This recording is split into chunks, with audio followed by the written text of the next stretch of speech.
या देवी सर्वभूतेषु बुद्धिरूपेण संस्थिता नमस्तस्यै नमस्तस्यै नमस्तस्यै नमो नमः।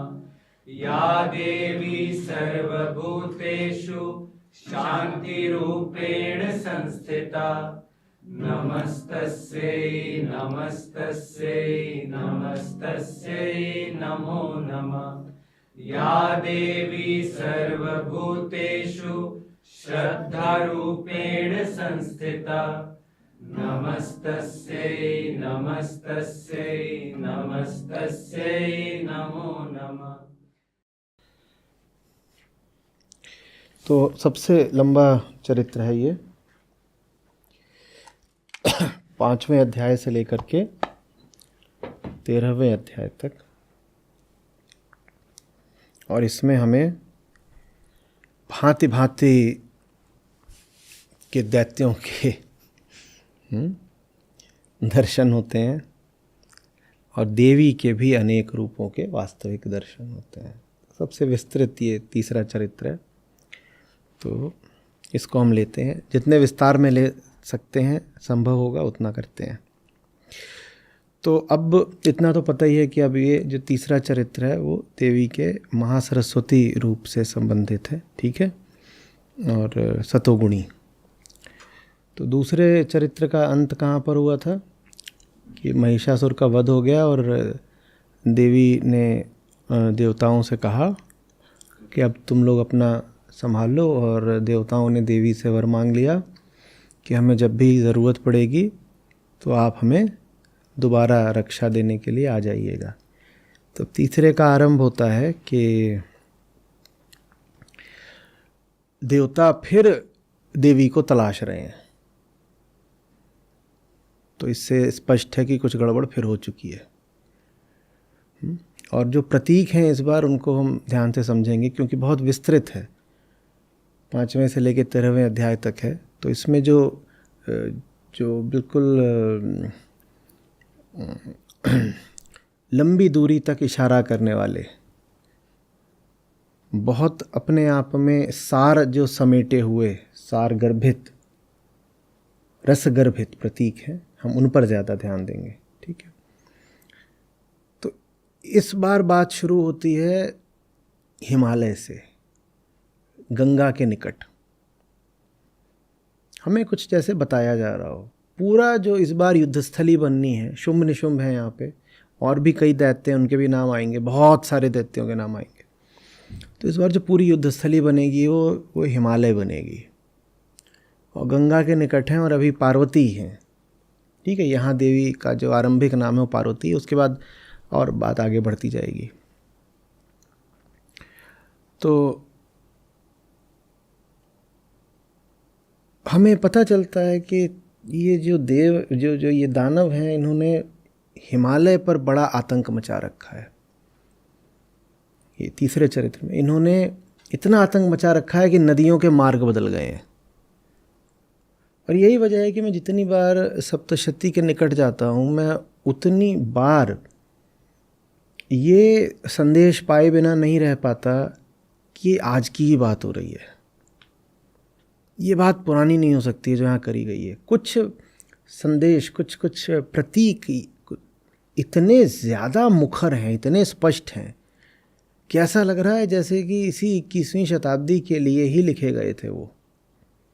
तो इसकी बड़ी प्रासंगिकता है अभी। इसको ऐसे मत मानिए कि ये कोई पुरानी कथा है जो आपको दे दी गई है कि बस बैठ के साल के विशेष 9 दिनों में पाठ कर लिया जिससे आप पाप मुक्त हो जाएंगे। वो सब बात नहीं है। आज हम जैसे हैं और हमारी दुनिया जैसी है, उसको लेकर के इसमें बहुत सशक्त इशारे छुपे हुए हैं, ठीक है। तो वहाँ पर जाते हैं देवता, और वहाँ पर देवी की वो फिर स्तुति करते हैं। वही स्तुति जो बहुत प्रचलित है, उसको आप लोग आज गा भी दीजिएगा, या देवी सर्वभूतेषु, वो पूरा। तो पूरी जो विस्तृत और पूर्ण स्तुति वो आरंभ में ही है, तो वो हो जाती है। तो देवी किन किन रूपों से प्राणियों में स्थित हैं, तो इसका मैं आपको कुछ इशारा दिए देता हूँ। क्षुधा रूप से हैं, और नमस्कार किया जा रहा है, नमस्तस्यै नमस्तस्यै। नमस्कार किया जा रहा है। कह रहे हैं क्षुधा रूप से नमस्कार है, छाया रूप से स्थित हैं, और शक्ति रूप से स्थित हैं, तृष्णा रूप से स्थित हैं, और शांति रूप से स्थित हैं, शांति माने क्षमा, और जाति रूप से स्थित हैं, जाति माने किसी योनि से उत्पन्न है, और लज्जा रूप से स्थित हैं, शांति रूप से भी स्थित हैं, श्रद्धा रूप से भी स्थित हैं, कांति रूप से भी स्थित हैं, लक्ष्मी रूप से भी स्थित हैं, वृत्ति से भी स्थित हैं, स्मृति से भी स्थित हैं, दया से स्थित हैं, तुष्टि से स्थित हैं, माता रूप से स्थित हैं। जैसे शांति और शांति रूप से स्थित है, शांति माने क्षमा, और शांति रूप से स्थित हैं, वैसे ही भ्रांति रूप से भी स्थित हैं। तो प्राणी जो भ्रमित रहते हैं उसका कारण भी क्या है? माता ही हैं। और जो देवी सब प्राणियों की सदा अधिष्ठात्री हैं, उन व्याप्ति देवी को बारंबार नमस्कार नमस्कार नमस्कार। ठीक है, तो ऐसे नमस्कार किया जा रहा है। माने आशय क्या है पूरी प्रार्थना का? जगत में जो कुछ भी है देवी ही है। आगे चल के एक जगह पर दैत्य देवी को ताना मारते हैं, क्योंकि देवी के अनगिनत रूप प्रकट हो जाते हैं। कहते हैं अरे तुम ये दूसरी स्त्रियों की ताकत पर लड़ रही हो ना, दूसरी स्त्रियों की, बहुत सारी मानिनी बन रही हो लेकिन दूसरी स्त्रियों के बल पर। तो देवी कहती हैं तुम्हें क्या लग रहा है, ये जितने मेरे रूप हैं ये मुझसे अलग अलग हैं क्या? जितने रूप, सारे अनंत रूप कहाँ पाए जाते हैं? प्रकृति। तो यही कहती तुम्हें क्या लगा, जितने मेरे रूप हैं मुझसे अलग हैं क्या? तो वो बस ऐसे संकेत करती हैं, और जितनी अन्य देवियाँ होती हैं वो सारी देवियाँ जा कर के एकमात्र देवी में प्रवेश कर जाती हैं। तो देवी कहती है लो देखो, तुम्हें लग रहा था ये सब अलग अलग है, सब एक है, सब एक है नहीं। तो माने क्या है कि ये जितनी जो वस्तुएं हैं, ये संसार है, इसको एक जानना, ये प्रकृति एक है। ठीक है, तो सब अभी आगे आएगा, करेंगे चर्चा।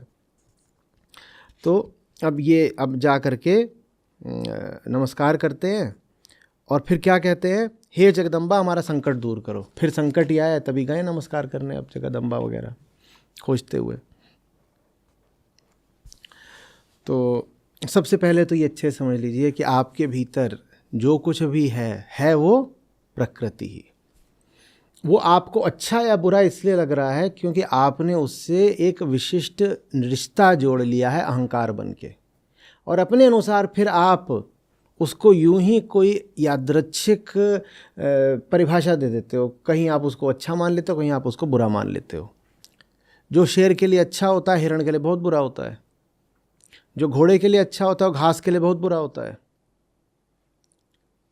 समझ में आ रही बात? बारिश हो गई, ये छाते वालों के लिए बहुत अच्छी बात है, लेकिन हो सकता है खुली जगह मसाला कूटने वालों के लिए ये त्रासदी हो। अच्छा बुरा तो आपके अहंकार पे निर्भर करता है कि आप क्या बने बैठे हो। जो आप बने बैठे हो उसी अनुसार कुछ अच्छा मानते हो, कुछ बुरा। लेकिन है जो कुछ वो सब एक ही है। कोई पूछ रहा था ना सद्गुण क्या अवगुण क्या, कोई नहीं, गुण होते हैं बस। अहंकार तय कर देता है क्या सद्गुण क्या अवगुण। आमतौर पे जो तुम्हारे लिए काम की बात होती है तुम उसकी ओर ही खिंच जाते हो। जो कुछ अहंकार को उसके भ्रम से मुक्त कर दे वो सद्गुण है। जो कुछ अहंकार का भ्रम और बढ़ा दे वो अवगुण है।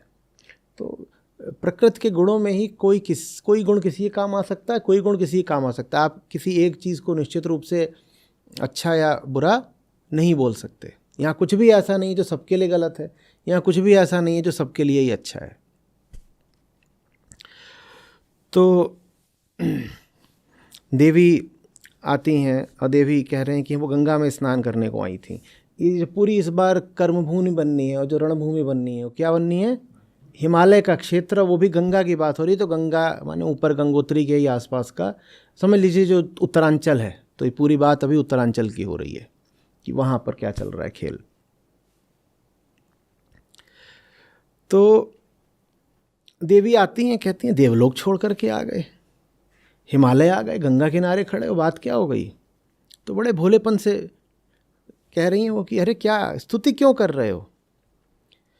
तो फिर वो पार्वती जी के ही शरीर से एक दूसरी देवी प्रकट होती हैं, शिवा देवी उनको नाम दिया। बोलती हैं अरे भाई ये देवता लोग अपनी ही स्तुति कर रहे हैं।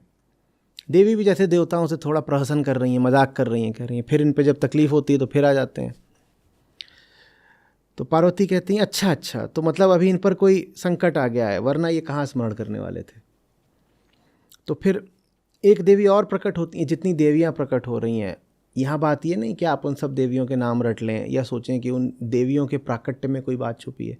बात बस इतनी है कि प्रकृति में जो कुछ भी है सबको ही तुम देवी स्वरूप मानो। ये जो सब कुछ ही है, ये सब कुछ ही भोग की वस्तु नहीं है, ये सब कुछ ही तुम्हारी मुक्ति का साधन है। और जो मुक्ति दे उसको देवी बोलते हैं ना। तो अब दूसरी देवी प्रकट हो जाती है, उनको नाम दिया अंबिका। अब अंबिका देवी जो है वो शुभ्र वर्णा है, माने गोरी हैं। तो जब अंबिका देवी प्रकट हो गई और साथ ही साथ ये अंबिका देवी पार्वती जी के कोशों से निकली हैं। कोश माने शरीर, शरीर में सेल्स होते हैं ना, उसको कोश बोलते हैं। तो उनको कौशिकी भी बोलते हैं, उन्हीं देवी को अंबिका देवी कौशिकी भी बोलते हैं। तो फिर जब अंबिका देवी शरीर से प्रकट हो गई तो सारा गोरापन तो ले गई थी अंबिका देवी, तो पार्वती जी बिल्कुल काली पड़ गई। वो काली पड़ गई तो पहाड़ों में फिर कालिका नाम से जानी जाती हैं। अब इसमें कोई आप ये ना सोचिएगा कि यहाँ पे कोई बड़ी सूचना है। यहाँ ये बताया जा रहा है गोरापन भी और कालापन भी, बस यही है। इसमें ये नहीं कि आप कहें कि एक देवी हैं जिनकी विशिष्ट महत्ता है, कालिका देवी। ये सब बताने का आशय ये नहीं कि आप किसी एक रूप को पकड़ लें और उसके कुछ विशेष आप अनुयायी हो जाएं। यहाँ कुछ और ही बोला जा रहा है। कौशिकी नाम दे दिया कि तुम्हारे कोश में क्या बैठा हुआ है, देवत्व तो बैठा हुआ है। अगर तुम्हें उससे सही रिश्ता बनाना आता है तो तुम्हारे शरीर की एक एक कोशिका ही देवी है, कौशिकी देवी। तुम्हें अगर उससे सही रिश्ता बनाना आता हो, शरीर का सही इस्तेमाल करो, तो शरीर ही तो मुक्ति का साधन है। शरीर के अलावा और कौन है तुम्हें मुक्ति दिला सकता हो? तो बताओ उन लोगों का क्या करें जो शरीर को बोलते हैं छी छी छी, इससे गंदी चीज़ तो कोई हो ही नहीं सकती। अरे वो गंदी चीज़ तब है जब उसके प्रति आपका मंसूबा गंदा हो। जब आप उससे गंदा संबंध रखो कि अपने शरीर को ही भोगना और अपने शरीर का इस्तेमाल करके दूसरे के शरीर को भोगना, यही करना है, शरीर इसीलिए मिला है, तब वो आपके लिए दुख का कारण बनेगा ना। अन्यथा इसी शरीर से तो उद्यम करके, और शरीर में माने स्थूल शरीर तन हो गया और सूक्ष्म शरीर मन हो गया, तो तन और मन का ही तो इस्तेमाल करके मुक्ति पाई जाती है ना। और कैसे पाओगे? ये सारी बातें हम जो हो रही कोई आत्मा से कर रहे हैं? आत्मा के कान होते हैं कि सुनेगी? ये सारी बातें किससे की जा रही हैं? मन से करी जा रही हो। मन भी तो शरीर ही है, तो शरीर ही तो मुक्ति का साधन है। तो कौशिकी देवी वहाँ पर जैसे हम अपने ही शरीर में जो देवत्व है उसका स्वीकार कर रहे हैं, उसको प्रणाम कर रहे हैं कि मैं अपने शरीर को प्रणाम करता हूँ, ये शरीर ही है जो चेतना को मुक्ति तक ले जाने में सहायक बनने वाला है। आपके शरीर ना होता आप कुर्सी बैठते, यहाँ के नहीं बैठते तो कैसे आप आज सप्तशती को सुन लेते? जितने लोग यहाँ ऑनलाइन बैठे होते उनके शरीर ना होता, कान ना होते तो कुछ भी सुन लेते? ये जो बोला जा रहा है, सोचिए कान कितनी बड़ी बात है। देवी को प्रणाम करें उससे पहले थोड़ा प्रणाम अपने कानों को भी कर लीजिए। कान ना होते तो देवी आप तक कैसे आती? कोई छोटी चीज़ है कान, कान ना रहे तो पता चलता है कितनी छोटी चीज़ है कान। समझ में आ रही बात? तो फिर आगे की कहानी अब अंबा देवी के साथ है। पार्वती जी के शरीर से अंबिका देवी हुई थी, वही अंबा देवी है। तो अब वो अंबा देवी महासुंदरी। तो सारी सुंदरता क्या है? प्रकृति। सारी सुंदरता प्रकृति। तो सुंदरता देखते ये नहीं करना कि टूट पड़े। कुछ भी सुंदर हो सकता है, स्त्री पुरुष ही नहीं सुंदर होते। अब तो वो चलता है ना, उसको फूड पॉर्न बोलते हैं। वो भी वैसे ही ललचाता है जैसे किसी की देह ललचाती है। तो सुंदर कपड़ा दिख गया, सुंदर खाना दिख गया, और सुंदर क्या होता है? हर चीज़ ही सुंदर बनाई जाती है बाज़ार में। तो सुंदर फर्नीचर दिख गया, कुछ भी, तो उस पर टूट पड़े। तो कहा गया कि जो सबसे सुंदरतम हो सकती थी वो अंबा देवी हैं। और ये भी बोला गया कि जो अभी आप आगे आइएगा कि जो सबसे भयानक हो सकती हैं, अभी आएंगी काली आगे, कि वो सूखी हुई हैं बिल्कुल, उनके शरीर से उनकी खाल चिपक गई है, वो इतनी सूखी हुई है, मांस सूख चुका है। ऐसे ही भी उनका आएगा वर्णन। और उनका जो सर है उनके शरीर के अनुपात में ऐसे बड़ा है, और ऐसे जीभ उनकी ऐसे लपलपा रही, लटकी हुई है, और भयानक। तो सुंदरतम अंबा देवी, और वो भी देवी से ही आ रही। और जो सबसे असुंदर है दिखने में वो काली देवी, वो भी देवी से ही आ रही। तो जो सुंदर है वो भी क्या, जो असुंदर है वो भी क्या, दोनों को एक ही जानना। सुंदर सुंदर को, संभाव की बात है। दोनों सुंदर सुंदर एक हैं, और दोनों संभावित रूप से पोटेंशियली मेरी मुक्ति के साधन है। इसीलिए मैं दोनों को नमस्तस्यै नमस्तस्यै नम, मैं सबको नमन करता हूं। जगत जो पूरा है ये यूं ही नहीं है, ये मुझे दिया गया है एक संसाधन के तौर पर, एक संभावना, एक अवसर के तौर पर। तो यह जो कुछ भी है, काला है तो उसको भी नमस्कार है, सफेद है तो उसको भी नमस्कार। मैं अगर किसी का उपयोग न कर पाऊं तो गलती। आपकी रसोई में कितने रंग का माल रखा है? मिर्च किस रंग की, और नमक किस रंग का, और धनिया किस रंग का है, और काली मिर्च किस रंग की है? हर रंग का तो माल रखा है। और वहां आप पाए कि आप एक ऐसी चीज रखी हुई है जो साल भर से इस्तेमाल ही नहीं हुई। इसका मतलब क्या है? इसका मतलब क्या है? धनिया रखा है, वो थोड़ा सा मान लीजिए भूरे से रंग का है, पिसा धनिया, पिसा सूखा धनिया, और आप पाते किसी के रसोई में वो रखा है, या पीले रंग की चीज़ रखी, हल्दी रखी है, उसका इस्तेमाल ही नहीं हुआ है साल भर से। इसका मतलब क्या है? इसका मतलब वो चीज़ बुरी है। क्या इसका अर्थ है वो चीज़ बुरी है? पीले रंग की चीज़ बहुत गंदी है, उसका इस्तेमाल ही नहीं हुआ साल भर से, इसका मतलब वो चीज़ बुरी है? इसका क्या मतलब है? आपको इस्तेमाल करना नहीं आया। और जिन्हें इस्तेमाल करना आता है ना, रसोई में हर रंग का माल उनके पकवान को और स्वादिष्ट और पौष्टिक बनाता है। यही जगत है, प्रकृति, यहाँ हर चीज़ है। मीठी शक्कर भी है और तीखी मिर्च भी है, और जिन्हें इस्तेमाल करना आता है वो हर चीज़ का कर ले आते हैं। कोई चीज़ ऐसी नहीं होती है रसोई में जो स्वास्थ्य के लिए उपयोगी ना हो सके। कोई चीज़ नहीं होती ऐसी। अगर आपको उसका, अब जहर तो होता नहीं वहाँ कि बोलोगे जहर, जहर कौन? और जो जानते हैं दुनिया को, वो ये भी जानते हैं कि जहर का भी अगर सही तरीके से, सही जगह पर और सही मात्रा में इस्तेमाल करो तो जहर भी प्राणदायी होता है। ये जो आप एंटी वेनम लगवाते हो, क्या होता है? ये एंटी वेनम, वेनम ही तो होता है, और क्या होता है? ये जो आपको वैक्सीन लगी थी वो क्या थी? वो वायरस ही था जो वैक्सीन से लग रहा था आपको। आपने वायरस से कहा इससे पहले तू लगे मैं खुद ही लगा लूँगा, पर मैं थोड़ा सा लगाऊंगा तो उससे एंटीबॉडी हो जाती है, अपनी जागृत हो जाती है।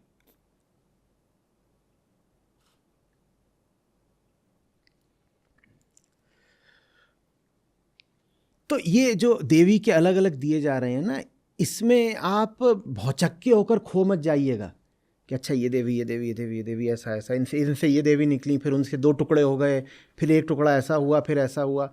वो सब कुछ प्रतीकात्मक रूप से आपको एक बहुत महत्वपूर्ण बात समझाने के लिए है। यहाँ जो कुछ है सब काम का है, अगर तुम अनाड़ी नहीं हो तो।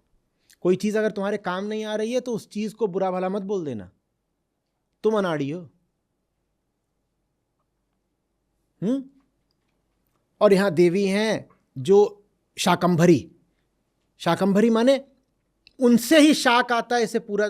और ऐसी भी देवी हैं वो पैदा हो रही हो, गीदड़ों जैसी आवाज निकाल रही हैं, सिर्फ मांस खा रही हैं। किसका मांस? यही जो सब मारे दानव। हर रूप देवी का है, हर रूप देवी का है।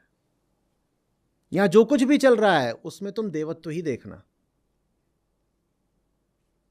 सारी बात समझ में?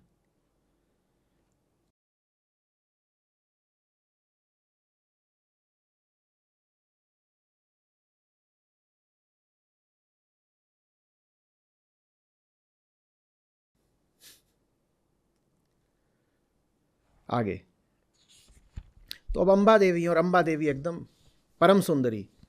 अब वहाँ पे वो घूम रही हैं। वहाँ पे राज्य किसका चल रहा है आजकल?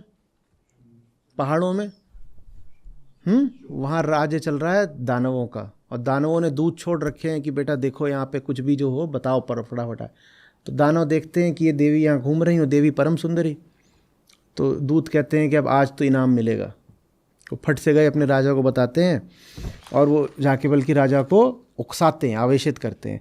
कहते हैं दुनिया की सबसे बढ़िया वाली गाय आपके पास, कामधेनु गाय आपके पास, सबसे बढ़िया वृक्ष आपने सब छीन लिया देवताओं से, कल्प वृक्ष। सबसे बढ़िया रथ आपके पास, सबसे बढ़िया सिंहासन आपके पास, सबसे बढ़िया सेना आपके पास, सबसे बढ़िया भृत्य आपके पास, महल सबसे ऊंचा आपके पास।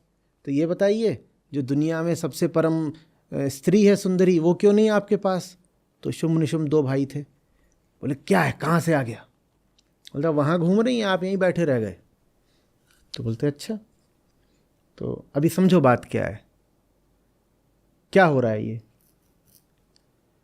कि जब राजा भोगवादी होता है तो प्रजा भी भोगवादी हो जाती है,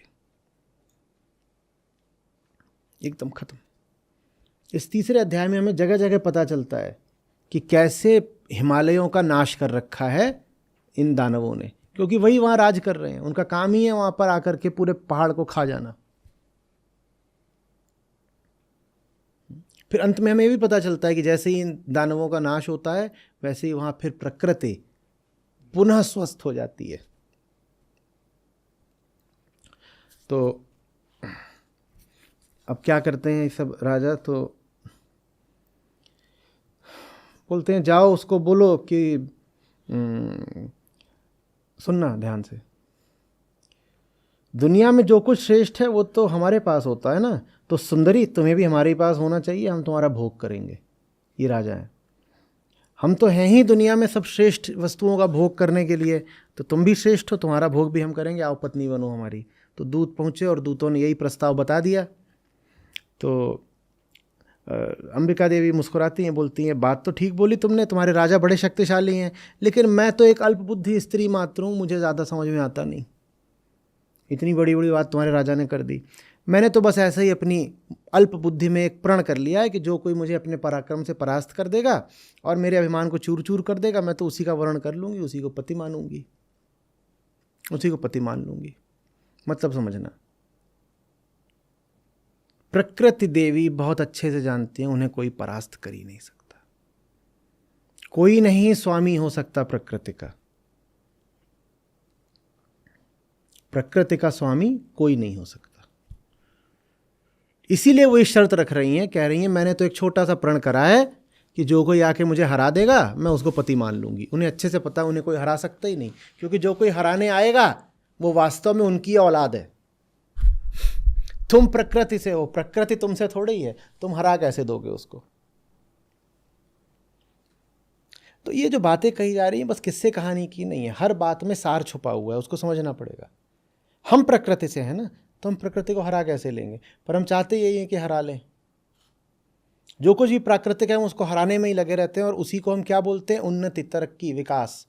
आप गौर से देखिएगा, आपका जो सारा विकास है वो बस प्रकृति को हराने का ही तो प्रयास है। यहाँ भी हरा दिया, यहाँ भी हरा दिया, प्रकृति को हरा दिया, हरा दिया, हरा दिया, हरा दिया। और हराना माने ऐसा नहीं कि प्रकृति को साधन की तरह इस्तेमाल किया अपनी मुक्ति के लिए, हरा दिया और फिर उसको भोगा, जैसे क्या ना तुम्हें पत्नी बना के भोगूंगा, ऐसे हरा दिया। अब जैसे हमने रात में यहाँ पे ये बत्तियाँ जला रखी हैं, ये बात भी प्रकृति विरुद्ध ही है, क्योंकि प्रकृति के अनुसार तो अभी रात है, सो जाओ। लेकिन अगर यहाँ बत्तियाँ जली हुई हैं तो हम मुक्ति का प्रयास कर रहे हैं। हम कह रहे हैं कि प्रकृति से ही हमने ये बिजली पाई है, ठीक है, नेचुरल रिसोर्सेज से ही तो आ रही है, लेकिन इसका इस्तेमाल हम मुक्ति के लिए कर रहे हैं। एक तो ये है, यहाँ पर देवी आशीर्वाद देती हैं, वो सहायक हो जाती है, कहती ठीक, मैं हूँ इसलिए कि तुम मुक्ति तक पहुँच सको। प्रकृति वास्तव में प्राणी के लिए बस मुक्ति का अवसर मात्र है। जगत जीव के लिए क्या है, एक संभावना, एक दरवाज़ा। इस पे चाहो तो सर पटक पटक के सर फोड़ दो, और चाहो तो सही कुंजी से उसको दरवाजे को खोल दो और मुक्ति में प्रवेश कर जाओ।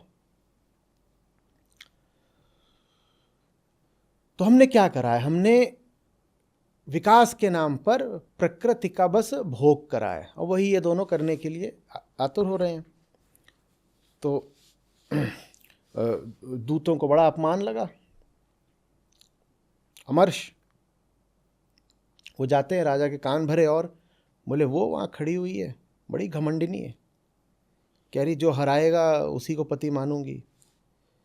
तो वहाँ से एक सेनापति भेजा गया, कोई सस्ता सेनापति होगा। दैत्यों को लगा कि सुंदरी है तो ऐसे ही जैसे दुनिया में ज़्यादा जो सुंदर होती हैं ज़्यादा कमज़ोर भी होती हैं। हम पुरुष लोग खुशी इसी बात पे होते हैं, एकदम सुंदर है तो पतली कलाइयों वाली होगी, इसके क्या दम होगा। तो सप्तशती कहती है कि वो जो भेजा गया, देवी ने उसको मारने तक की जहमत नहीं उठाई। देवी ने इतना भी श्रम नहीं करा कि इसको मारूं। वो आ रहा था देवी ने बोला हूँ, और इतने में उसके चिथड़े उड़ गए। तो वो जो जो आया था, जो अपने सैनिक वैनिक लेके आया था, उनको भी देवी ने कुछ नहीं किया। देवी का शेर बोलता है आप बैठिए आराम करिए। देवी का शेर गया, उसने भी उनको खाया नहीं। शेर ने थप्पड़ मारे जो सैनिक आ रहे थे, और शेर ने सब सैनिकों को थप्पड़ मार मार के भगा दिया। इससे आशय क्या है? आशय ये है कि प्रकृति की शक्ति के आगे तुम्हारी शक्ति कुछ भी नहीं है। तुम हो गए कहीं के राजा, तुम किसी लायक नहीं हो प्रकृति की शक्ति के आगे। उसका थोड़ा सा उदाहरण आपने कोरोना काल में देखा था, और वो कुछ भी नहीं था। वो प्रकृति की शक्ति का 0.1% भी प्रदर्शन नहीं था, कुछ भी नहीं था वो। बात समझ रहे हो? तो ये जगत इसलिए नहीं है कि आप यहाँ पे भोग लोगे। ये जगत इसलिए है कि समझो तुम कौन हो, जगत क्या है। तो दैत्य राज बोलते हैं इंद्र को मैंने जीत रखा, त्रिभुवन को मैंने जीत रखा है, और ये मुझे ठुकरा रही है, और इसने मेरा वो उसको हूँ बोल के मार दिया, वो मरी गया बिल्कुल। तो धूम्रलोचन था, अब ये थोड़ा कम सस्ता सेनापति होगा, थोड़ा ऊपर का होगा। तो मतलब अब स्तर बढ़ रहा है, B5 से B4 में आ गए। अंत में तो उसको भेजा गया कि अब तुम करके आओ।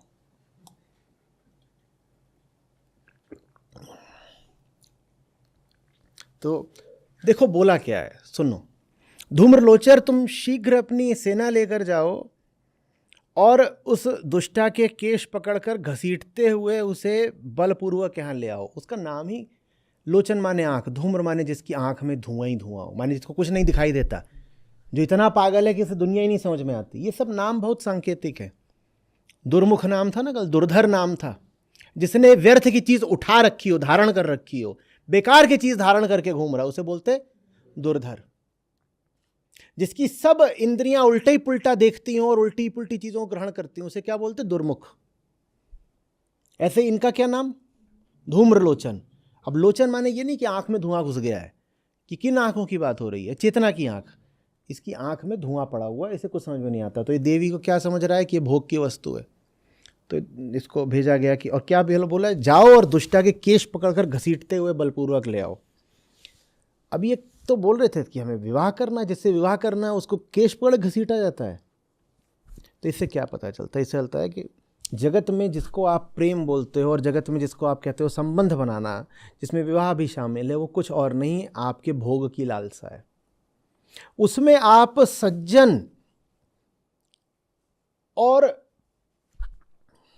शिष्ट सिर्फ तब तक हो जब तक आपकी कामना पूरी हो रही है। आप किसी को अपनी पत्नी बनाना चाहो, और पत्नी से यहाँ ये आशय थोड़ी है कि मैं उसे अपनी धर्म पत्नी बनाऊंगा। यहाँ पत्नी से आशय ये है कि मैं इससे अब शारीरिक भोग करूंगा। अगर वो सहमति से, शांति से हाँ कर दे तब तो ठीक है, ना करे तो केश पकड़ के करूंगा, माने बलात्कार है।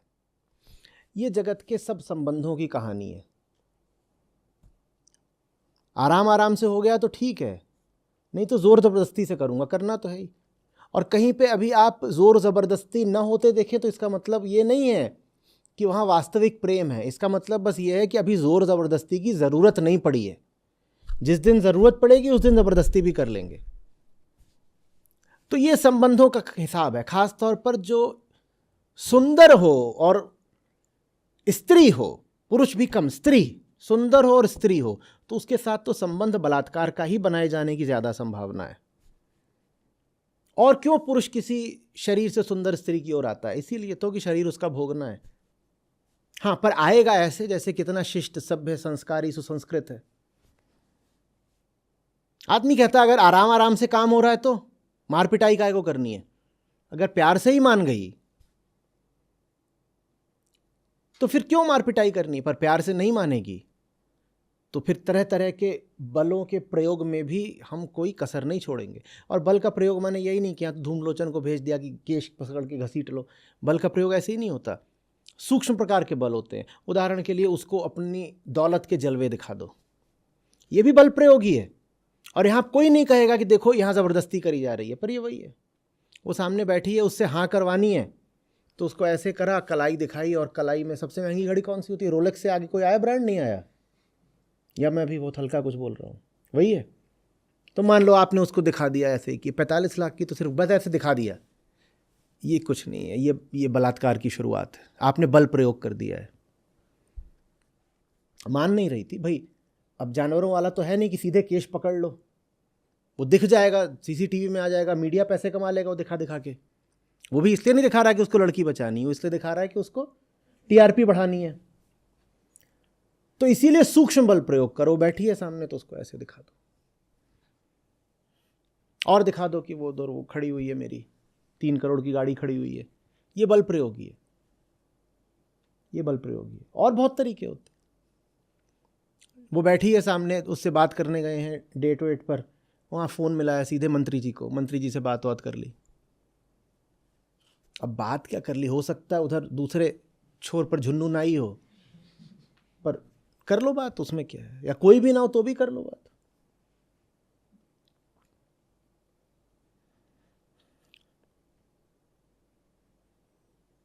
समझ में आ रही बात? ये सब बल प्रयोग है।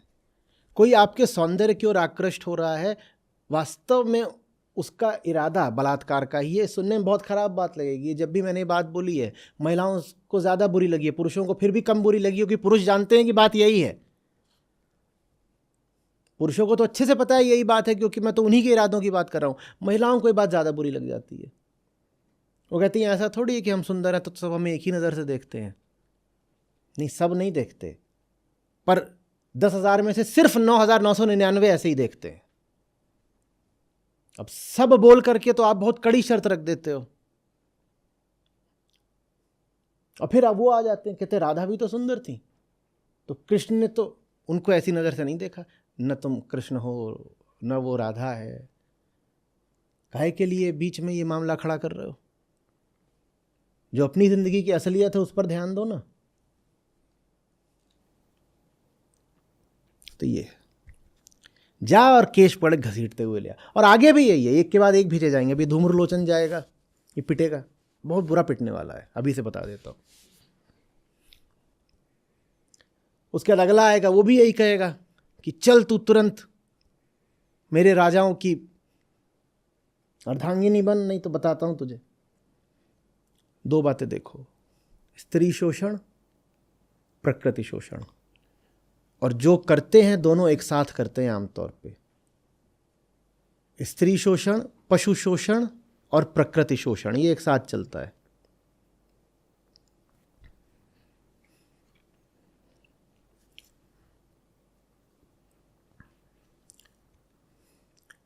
पहाड़ पर रात में खूब सारा चिकन मटन खाया, और उसके बाद जिस लड़की को लेके गए थे उसको भोगा रात में। 3 चीजों का एक साथ शोषण किया है, पहाड़ का, पशु का, प्रेमिका का। और ये पहाड़ों पर दोहराई जाने वाली बहुत आम कहानी है। पहाड़ पर गर्लफ्रेंड को लेकर के गए, उसके साथ रात में खूब मटन चबाया। ज़्यादातर अगर तुम लोगों से पूछोगे कि तुम्हें किसने मांस की आदत दिलाई, तो मालूम है नतीजे क्या आते हैं? लड़कों को ज़्यादातर मांस की आदत लगाते हैं उनके यार दोस्त, खासकर हॉस्टल वाले, और लड़कियों को ज़्यादातर मांस की आदत लगाते हैं उनके प्रेमी लोग। क्योंकि मांस के बाद शारीरिक कार्यक्रम ज़्यादा सुविधा से हो पाता है। मांस खाने के बाद शारीरिक कार्यक्रम ज़्यादा आसानी से हो पाता है। मांस और साथ में अगर शराब हो तो और अच्छा। तो पहाड़ पे जाकर के पहले रात में चिकन और बियर, और उसके बाद सेक्स। पहाड़ पर जो जोड़े जाते हैं कम ही होंगे जो वहाँ पर ध्यान लगाने जाते हैं या स्वाध्याय करने जाते होंगे। अपवाद हमेशा होते हैं, पर अपवाद वही है, 10,000 में से एक। 9,999 तो पहाड़ को भोगने ही जाते हैं। तो पहाड़ को पहले अच्छे से भोगो, वो जो क्या राफ्टिंग, अच्छे तरीके से गंगा को भोगो, खूब गंदगी करो, बोतलें फोड़ो, चिल्लाओ ताकि वहाँ पे कोई तट पे आके शांति से बैठा हो, कुछ पढ़ रहा हो, चिल्लाओ, नारे लगाओ, फिल्मी गाने गाओ राफ्टिंग करते वक्त, खूब शोर मचाओ। फिर शाम को जब थक जाओ तो बोलो अब डिनर है। डिनर में चिकन मटन जितना चाहिए सब मिलता पहाड़ों पे। उसके बाद लड़की को लेके गए हो साथ में, उसको भोगो। ये तीनों भोग आमतौर पर एक साथ ही मिलेंगे, पशु भोग, प्रकृति भोग और प्रेम के नाम पर भोग। तो वही हमें यहां भी दिखाई दे रहा है।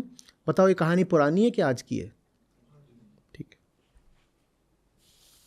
और आगे क्या धूम्रलोचन को निर्देश दिए जाते हैं? और धूम्रलोचन अगर उस स्त्री की रक्षा के लिए कोई वहां खड़ा हो, चाहे देवता, यक्ष या गंधर्व हो, तो उसको अवश्य मार डालना।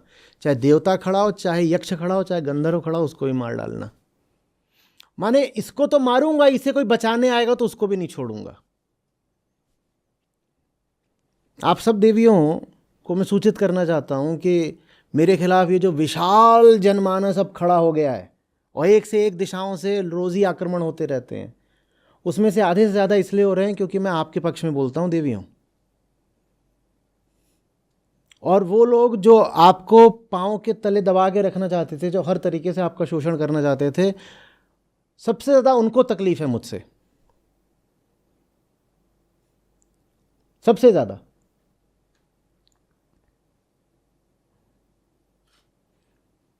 महिला मुक्ति के लिए बोल दो तो पुरुषों की जान निकल जाती है। वही बात है यहाँ पे। और धूम्रलोचन उस स्त्री की रक्षा के लिए कोई वहां खड़ा हो, तो चाहे देवता हो, चाहे यक्ष हो, चाहे गंधर्व, उसे मार जरूर देना। स्त्री का बलात्कार होगा और जो स्त्री को बचाने आया है वो जान से जाएगा। ये राक्षसी प्रवृत्ति का प्रमाण। कहानी पुरानी है। हाँ, जो आएंगे वो ये थोड़ी कहेंगे कि ये महिलाओं के पक्ष में बोल रहा है, हम इसलिए इसके खिलाफ हैं। वो आके बोलते हैं, वो पता है क्या बोलते हैं? बोलते हैं ये वेदांत के नाम पे अफवाहें फैला रहा है, हम इसलिए इसके खिलाफ हैं। वो तरह तरह के कारण लेके आते हैं, पर उनको जिस चीज़ से सबसे ज़्यादा दर्द हो रहा है वो एक ही चीज़ है। मैं आप लोगों के लिए बोल रहा हूँ, इस बात का बहुत दर्द है, खास तौर पे जो परंपरागत धार्मिक लोग हैं उनको।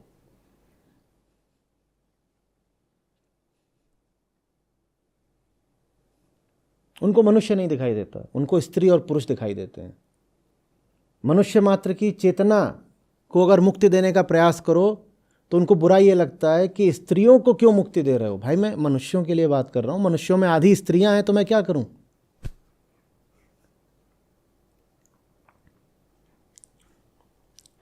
तो धूम्रलोचन आते हैं। अब इसमें सब अतिशयोक्ति खूब होती है, लेकिन वो अतिशयोक्ति भी एक इशारा है, उसको उसी तरह समझना चाहिए।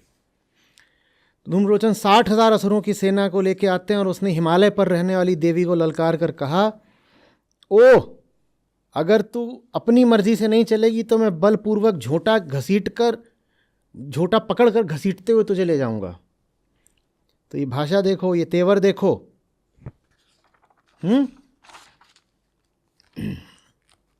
तो देवी बड़ी विनम्रता पूर्वक बोलती हैं, अरे तुम तो बड़े ही बलवान हो, तुम तो बड़े ही बलवान हो, और भेजा भी तुम्हें दैत्यों के राजा ने है, तो इतनी बड़ी सेना लेके आए हो, 60,000 नमूने।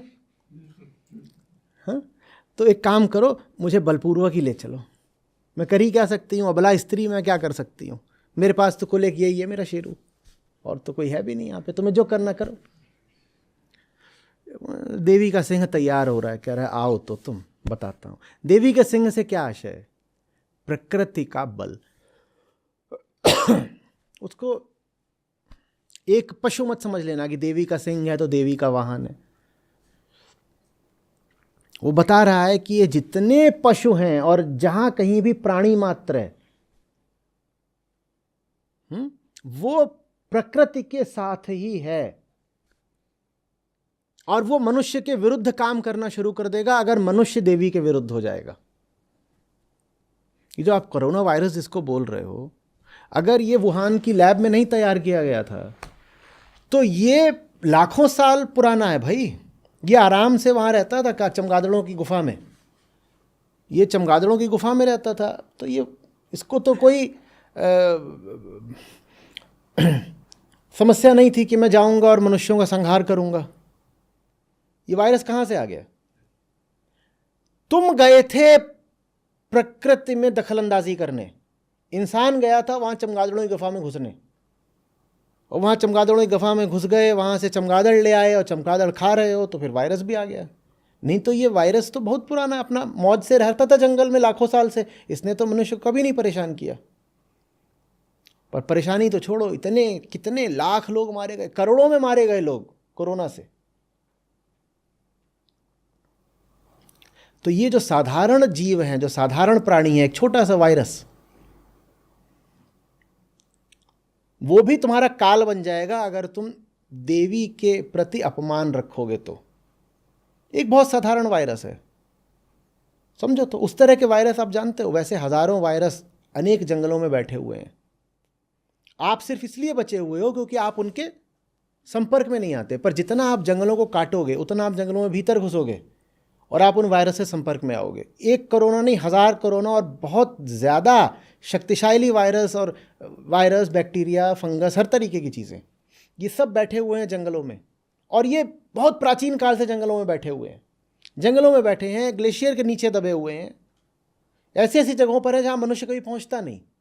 पर मनुष्य अपने भोग के लिए हर जगह घुसता चला जा रहा है, और जब तुम वहाँ घुसोगे तो तुम उन जीवाणुओं, उन विषाणुओं के संपर्क में आओगे। जब संपर्क में आओगे तो फिर वही होगा जो हुआ था। नहीं तो उनको उनकी जगह रहने दो, तुम अपनी जगह रहो। तो इसी तरह सिंह है देवी का। अब सिंह जंगल में रहता है, वो तुम्हें घर में घुस तुम्हें खाने नहीं आ रहा, पर हम तो खूब सुनते हैं कि शेर ने हमला कर दिया और काट दिया। शेर ने हमला नहीं कर दिया, तुम शेर के घर में घुसे थे। शेर तो शहर आकर के, हमने नहीं सुना कि शेर शहर आया था और RWA का गेट कूद गया और फलाने के घर में उसने दस्तक दी, फिर अंदर घुसा और फ्रिज खोल करके खा रहा था, ऐसा तो हमने नहीं सुना। शेर आपके घर में आता है, आप शेर के घर में घुसते हो। जब भी शेर ने मनुष्य को मारा है, कौन किसके घर में घुसा था? मनुष्य शेर के घर में घुसा था। आप जब ये भी बोलते हो कि वो लोग गए हुए थे और सुबह सुबह खेतों की तरफ, गांव में होता है, और हमला कर दिया चीते ने और उठा ले गया, भाई वो जो तुमने खेत बनाए थे वो जंगल काट के बनाए थे। वो तुम्हारा खेत अभी हुआ है, उससे पहले वो शेर का, चीते का घर था या हाथी का घर था। तुमने उसके घर पर कब्जा कर लिया है, तो क्या करे वो? क्या करे? जंगल जितने कटते जा रहे हैं, आपने देखा शहरों में बंदर उतने बढ़ते जा रहे हैं, और बंदरों की बड़ी दुर्दशा रहती है शहरों में, क्योंकि उनको कोई अभ्यास नहीं है शहर में रहने का। उन्हें नहीं समझ में आता बिजली के तार का करना क्या है। उनकी जो पूरी परवरिश हुई है आदिकाल से, वो जंगलों में हुई है। बंदरों को कुछ नहीं पता। सीमेंट जैसी कोई चीज बंदर के विज्ञान में है ही नहीं। बंदर को नहीं पता सीमेंट कहां से आ गया। बंदर को नहीं पता कि लोहे का क्या मतलब होता है, जंगल में लोहा पाया जाता है क्या। बंदर को ये सब बातें नहीं समझ में आती। पर जंगल इतने काट दिए कि बंदर मजबूर हो गए शहर में आने को। आप बहुत खुश होते हो, कहते हो देखो हनुमान जी की कृपा है। वो हनुमान जी की कृपा नहीं है, हनुमान जी रुष्ट हो रहे हैं क्योंकि जंगल कट रहे हैं।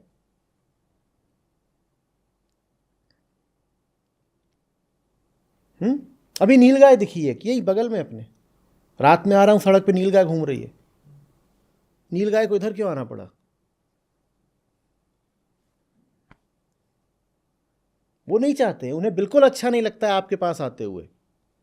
उनका बस चले तो वो किसी ऐसी जगह चले जाएं जहां कोई इंसान ना हो।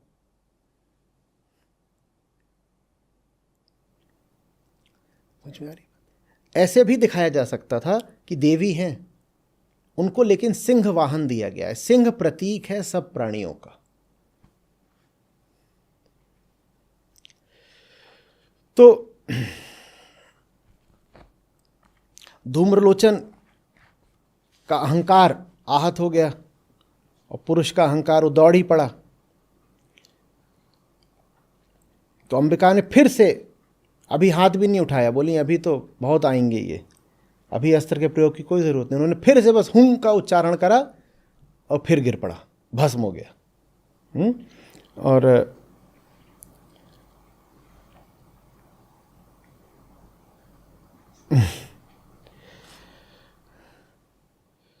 क्रोध में भरी हुई दैत्यों की विशाल सेना ने फिर आक्रमण कर दिया। जब आक्रमण हो गया तो अभी भी देवी कुछ नहीं कर रही हैं। आरंभ में बस सिंह काफ़ी है। देवी का वाहन सिंह क्रोध में भरकर भयंकर गर्जना करके गर्दन के बालों को हिलाता हुआ असुरों की सेना पर टूट पड़ा। तो दैत्यों को पंजों की मार से, अपने जबड़ों से और दाढ़ों से घायल करके मार दिया, नखों से पेट फाड़ डाले और थप्पड़ मार के कितनों के सर धड़ से अलग कर दिए। ये मतलब समझो, ये कोई आपके मनोरंजन के लिए कहानी नहीं सुनाई जा रही कि एक शेर है वो राक्षसों का वध कर रहा है। ये आपको बताया जा रहा है कि आपके भीतर जो राक्षस है, प्रकृति के आगे उसका यही हाल होना है अगर प्रकृति के प्रति भोग की इच्छा रखी तो। जब मैंने वो बात कही थी जिसके फिर आप लोगों ने पोस्टर बना दिए कि प्रकृति माँ है, पत्नी नहीं, भोगो नहीं, तो मैंने शुम्भ निशुम्भ से ही कही थी। वो पत्नी बनाने को आतुर थे, वो पत्नी बनाने को आतुर थे ना, इसको पत्नी बनाएंगे।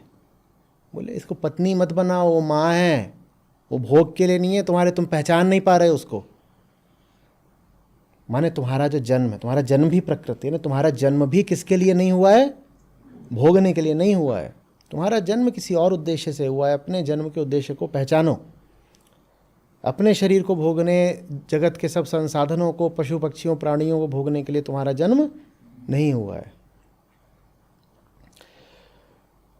तो अब धूम्रलोचन साफ हो गया, ये शुंभ को पता चला, बड़ा उसको क्रोध आया। अभी भी उसको अक्ल नहीं आई, क्रोध आया। तो अब उसने चंडमुंड भेजे दो। चंडमुंड, चामुंडा सुना? तो इन्हीं के नाम पे जिन्होंने चंडमुंड दोनों को मार दिया तो उनको नाम दिया गया चामुंडा। चामुंडा। तो कहा चंडमुंड जाओ, और इस बार तुम घसीट के नहीं लाना, बांध के लाना, थोड़ी खतरनाक लगती है। खुले में ले आए ऐसे ही बस पकड़ के तो पता नहीं क्या करे। तो एक काम करना, इस बार जब लाना ना तो पूरा बांध के लाना। अच्छा,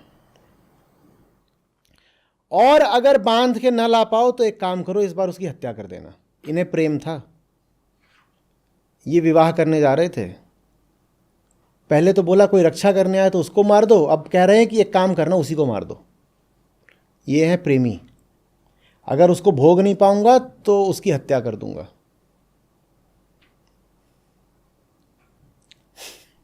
अगर भोग नहीं सकता तो हत्या कर दूंगा।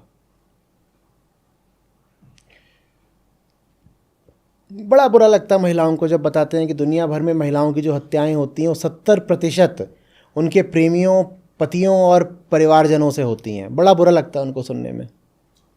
दुनिया भर में महिलाओं की जो हत्याएं होती हैं 70% वो कोई अजनबी लोग नहीं कर रहे, उनके प्रेमी कर रहे हैं, या पति कर रहे हैं, परिवार वाले कर रहे हैं।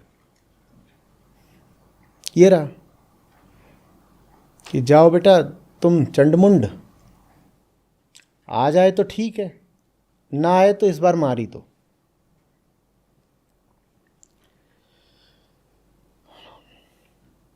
और एक काम करना, वो जो सिंह है दुष्ट, उस सिंह को तो जरूरी मार देना, और इसको इस बार बांध के लाना।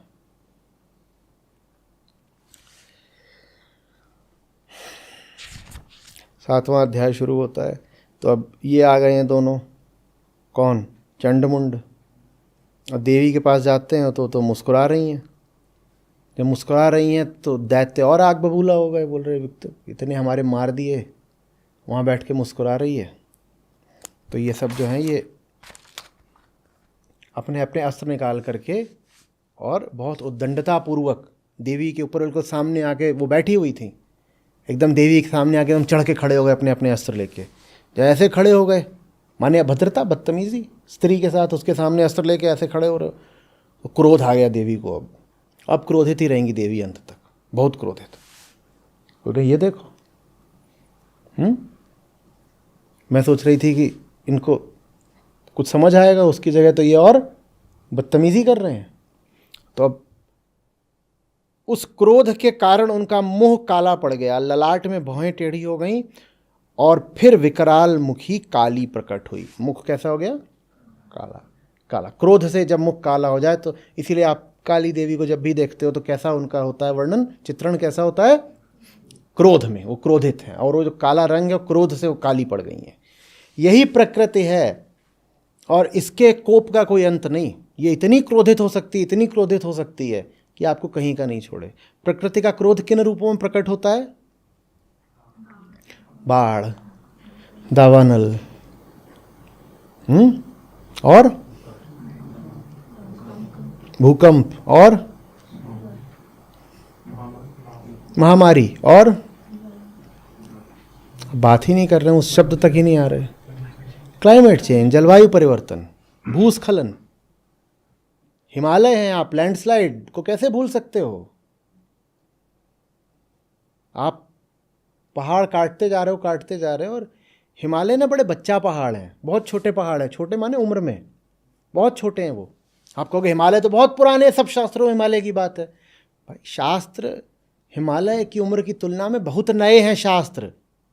शास्त्र अभी के हैं और हिमालय बहुत पीछे के हैं, लेकिन हिमालय उतना पीछे होने के बावजूद भी बहुत बच्चा पहाड़ हैं। और जो पहाड़ हैं जी दुनिया के, वो बहुत बहुत पुराने, जब बहुत पुराने हैं ना तो वो सब पहाड़ अब स्थिर हो गए हैं, वो जम गए हैं, पक्के हो गए हैं।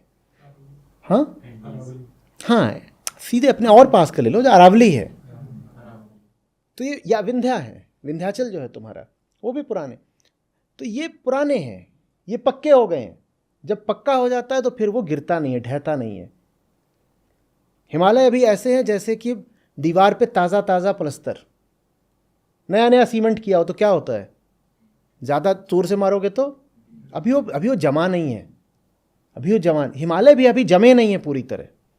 उन पर जो ये आप विकास कार्य वगैरह कर रहे हो उसको बर्दाश्त कर ही नहीं सकते। उनको अभी बहुत समय लगेगा पक्का होने में। हिमालय तो जैसे बच्चा होता है तो बच्चे का कद बढ़ रहा होता है ना हर साल, हिमालय का तो अभी कद बढ़ रहा है हर साल, इतने छोटे हैं वो।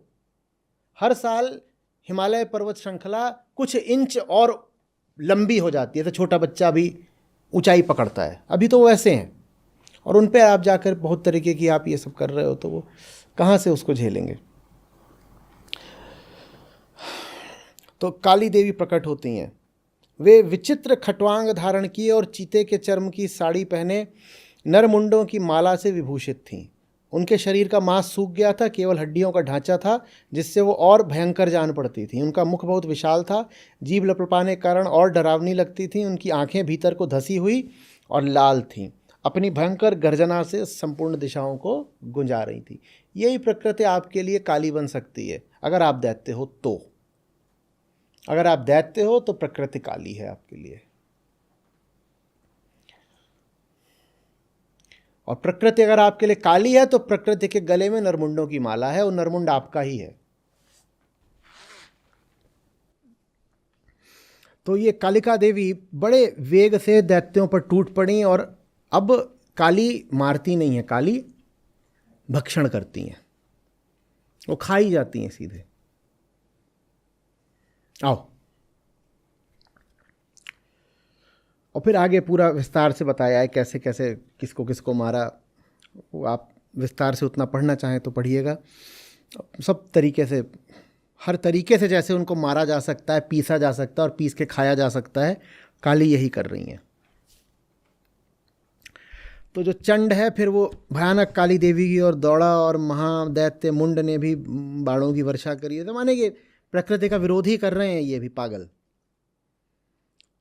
तो काली ने अत्यंत रोष में भरकर विकट अट्टहास किया,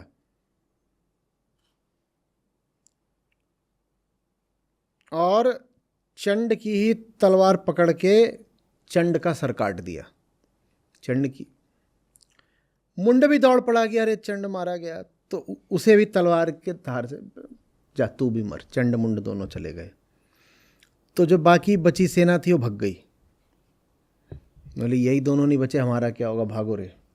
और दूसरे, हमको तो ये बताया गया था कि बहुत सुंदर कोई वहाँ स्त्री है, उसको लाना है। ये कौन सी देवी आ गई है, ये तो मार मार खा रही हैं। तो सब भाग गए वहाँ से। तो काली ने चंड और मुंड का मस्तक ले जा करके वहाँ जो चंडिका देवी थी, जो सुंदर देवी थी, उनको दिया और प्रचंड अट्टहास करते हुए कहा कि मेरा काम पूरा हुआ, चंड और मुंड इन दो महापशुओं को मैंने तुम्हें भेंट किया है। खुद ही बता दिया उन्होंने, ये नहीं कहा कि ये दो दानव मारे हैं, क्या बोला, दो महापशु मारे हैं, महापशु, और ये दो उन महापशुओं के सर हैं, ये ले लो। अब आगे का काम आप खुद देखना। शब्द क्या वो इस्तेमाल करती हैं, युद्ध यज्ञ कहती हैं। अब युद्ध यज्ञ में शुंभ और निशुंभ की आहुति आप स्वयं दीजिएगा, मेरा काम पूरा हुआ। युद्ध यज्ञ कौन याद आ रहा है, श्री कृष्ण। यज्ञ ही निष्कामता है, निष्कामता ही युद्ध है, और निष्कामता का अर्थ ही होता है प्रकृति के प्रति निष्काम हो गया, माने प्रकृति को भोगूंगा नहीं, यही निष्कामता है, यही यज्ञ है और यही युद्ध है, यही है युद्धस्व। तो अब इस युद्ध यज्ञ में शुंभ निशुंभ की बलि आप स्वयं दीजिएगा। तो वो अपना चली गई और यही करके फिर उनका नाम चामुंडा पड़ गया, देवी का। तो अब शुंभ को फिर और क्रोध आ गया। ये मूर्ख की निशानी है, जहाँ उसे समझ आनी चाहिए वहाँ उसे क्रोध आता है। जब विफलता मिले, दुख मिले, कष्ट मिले, तो ज्ञानी की निशानी ये है कि वो ठहर जाता है, वो कहता है कि मुझे दुख मिल रहा है, मेरी ही कोई भूल होगी। और अज्ञानी की निशानी ये है कि जब उसे दुख मिलता है तो उसे जगत के प्रति क्रोध आता है। वो कहता है अब दुख मुझे मेरे अज्ञान से थोड़ी मिल रहा है, जग की धूर्तता के कारण मुझे दुख मिल रहा है, तो मैं इस जग को अब सबक सिखाऊंगा। तो प्रकृति जब दुख देती है तो ज्ञानी अपने भीतर देखता है, आत्मावलोकन करता है, और प्रकृति से जब दुख मिलता है तो अज्ञानी प्रकृति के प्रति क्रोध से भर जाता है और प्रकृति का या तो दमन करना चाहता है या और भोग। ये ज्ञानी अज्ञानी में अंतर हुआ। तो फिर बहुत सारे नाम बताए हैं, कितने ही तरह के असुर हैं। एक उद्युद्ध नाम के हैं, कुंभ नाम के हैं, कोटिवीर नाम के हैं, धौम्र कुल के हैं, कालक, दौरहृद, मौर्य, कलके, माने दुनिया भर के माने बताया गया है कि जैसे जैसे देवी के अनंत रूप होते हैं, वैसे ही मूर्ख भी तरह तरह के रूप, रंग और आकार में पाए जाते हैं। तो इसलिए ये इतने सारे तुमको नाम बताए जा रहे हैं। तो ये सब आते हैं और होना इनका भी वही है, पर ठीक है, कहानी धीरे धीरे आगे बढ़ेगी। तो ये सब जब आते हैं तो अब इस बार चंडिका इनको देख के मुस्कुराती नहीं हो, पहले ही धनुष की टंकार करती हैं और सिंह भी पहले ही ज़ोर से दहाड़ना शुरू कर देता है। तो तुमुल नाद को सुनकर दैत्यों की सेनाओं ने घेर लिया देवी को। अब जब इतने सारे आ गए तो फिर ब्रह्मा, शिव, कार्तिकेय, विष्णु और इंद्र और सब देवों की शक्तियाँ जो दूसरे अध्याय में थीं, फिर वो भी प्रकट हो गईं देवी की सहायता के लिए। वो सब पुनः वापस आ गईं। कौन सी? वही जिनसे महिषासुर का मर्दन हुआ था। तो जिस देवता का जैसा रूप, जैसी वेशभूषा और जैसा वाहन है, ठीक वैसे ही साधनों से संपन्न होकर उसकी शक्ति असुरों से युद्ध करने के लिए आ गई।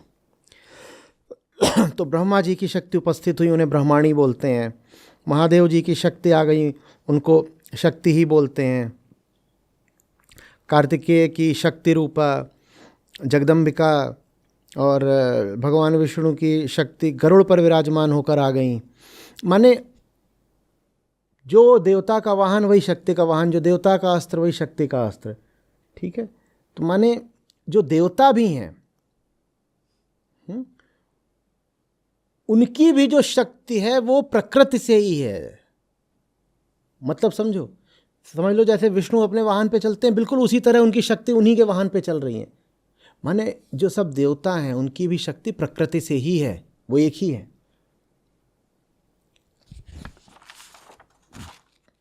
तो वाराह का जो रूप धारण करने वाले जो श्रीहरि की शक्ति, वो वाराह शरीर ही लेकर के आ गई। और इस तरह से इंद्र की शक्ति वज्र हाथ में लेकर गजराज ऐरावत पर बैठ के आई, ठीक वैसे जैसे इंद्र बैठते हैं। माने वो इंद्र ही हैं, माने इंद्र की शक्ति भी प्रकृति ही है। इंद्र का जैसा रूप है वैसा इंद्र की शक्ति का रूप था। तो ये सब भी आ गई और साथ में अब महादेव आ गए। अब आगे जो होगा वो आपको थोड़ा सा हो सकता है चकित करे। तो महादेव आते हैं, उन सब शक्तियों को लेकर के ये सब आ गई और महादेव चंडिका से कहते हैं, देखो चंडिका, अब इन असुरों का सबका शीघ्र संहार करो। तो देवी के शरीर से उग्र चंडिका शक्ति अब प्रकट होती हैं। वो सैकड़ों गीदड़ियों की आवाज़ करने वाली थी।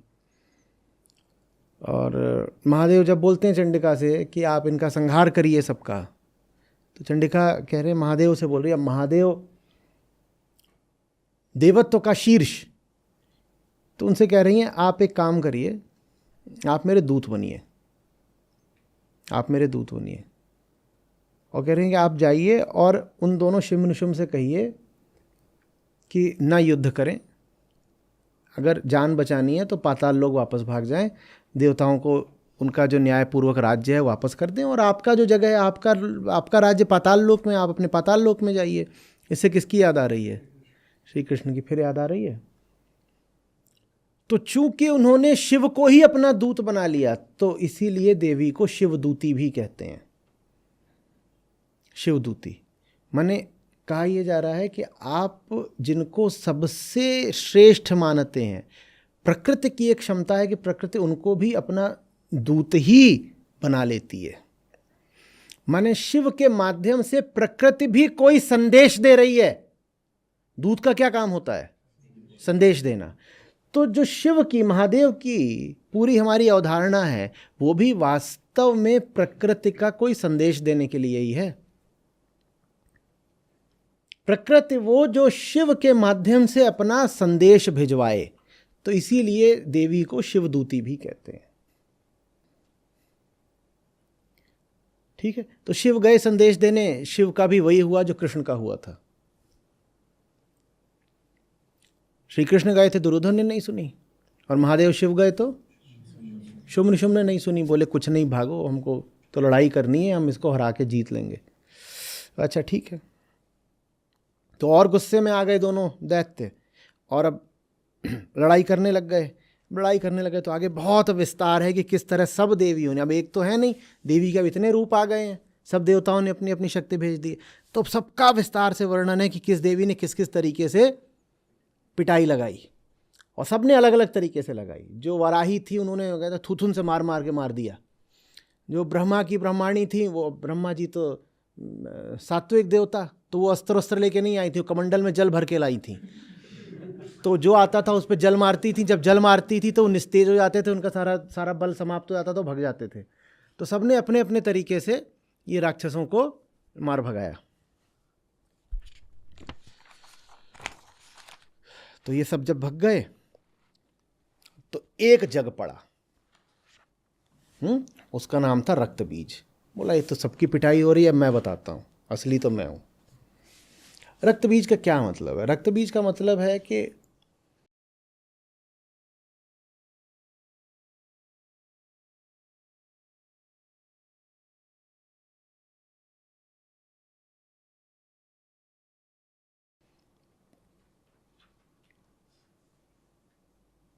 अज्ञान प्रतिक्रियात्मक होता है,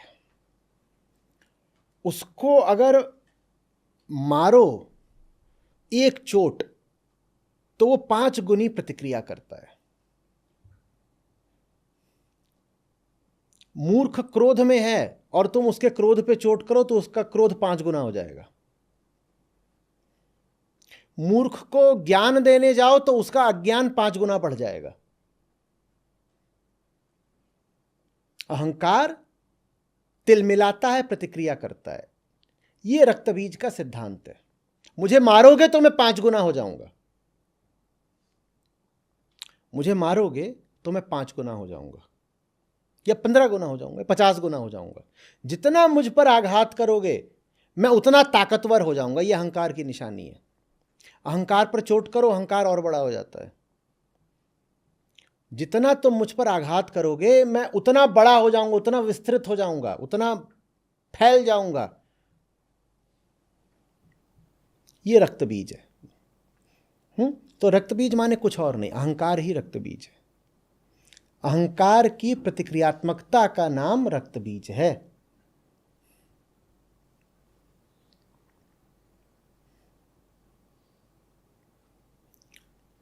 उदाहरण के लिए 2 समुदाय आमने सामने खड़े हों, उन 2 समुदायों में 2 ही 4 लोग हों जो मूर्ख और उग्र किस्म के हैं, दो समुदाय आमने सामने खड़े, मान लो दोनों में 100-100 लोग हैं, दोनों तरफ लेकिन 2-2 लोग ऐसे हैं जो उग्र हैं और हिंसक हैं और दूसरे समुदाय को मारने को आतुर हैं। ठीक है, ये 2 लोग इधर से, ये 2 लोग इधर से आके भिड़ गए, बाकी इधर के 98 और उधर के 98 कोई लेना देना नहीं, ये 2-2 आके भिड़ गए। मान लो इधर का पक्ष था अ, इधर का पक्ष था ब, अ और ब के 2-2 लोग आके भिड़ गए। उसमें ब पक्ष का एक मारा गया, ब पक्ष, अब भिड़ेंगे तो कोई मारा भी जा सकता है, ब पक्ष वाला एक मारा गया। जब वो ब पक्ष वाला मारा जाता है तो इससे क्या होता है, जब ब पक्ष का कोई मारा जाता है तो इससे क्या होता है, जोर से बोलो। ब पक्ष में वैसे 10 और खड़े हो जाते हैं प्रतिक्रिया में, जो कि हो सकता है इस एक के मारे जाने से पहले शांत लोग रहे, उन्हें कोई लेना देना नहीं था, पर जैसे ही वो एक लाश गिरती देखते हैं उनके भीतर की सामुदायिकता जागृत हो जाती है। ये होता है कि नहीं होता है? इजराइल और हमास याद आ रहे हैं? ऐसे लोग जो आमतौर पर बहुत पूर्वाग्रह ग्रस्त नहीं थे, बहुत पार्टीशन नहीं थे, उन्होंने भी जब देखा कि हमारे लोग मरने लगते हैं तो उनके भीतर भी सांप्रदायिकता और सामुदायिकता भयानक खड़ी हो जाती है। एक को मारो 5 खड़े हो जाते हैं, और कई बार एक तो जानबूझ करके मरता इसीलिए कि मैं मरूंगा तो मेरे से 5 खड़े और हो जाएंगे। कई बार जो नहीं भी मरा होता उसके मरने की अफवाह फैलाई जाती है ताकि 5 खड़े हो जाए। अफवाहें भी तो खूब फैलाई जाती है ना, ऐसे दंगे वगैरह के मामलों में। वहाँ दंगा नहीं हो रहा, पर जब सांप्रदायिक दंगे होते हैं, मान लो भारत में हो रहे हैं, तो ये खूब अफवाह फैलाई जाएगी कि अरे उन्होंने आकर के 2 मार दिए, और जैसे ही कहा जाता है कि उन्होंने आकर के 2 मार दिए, वैसे ही 20 खड़े हो जाते हैं। ये 20 नहीं आते लड़ाई करने, पर उन 2 के मरने से ये 20 तैयार हो गए। ये रक्त बीज है, 2 मरेंगे 20 तैयार हो जाएंगे।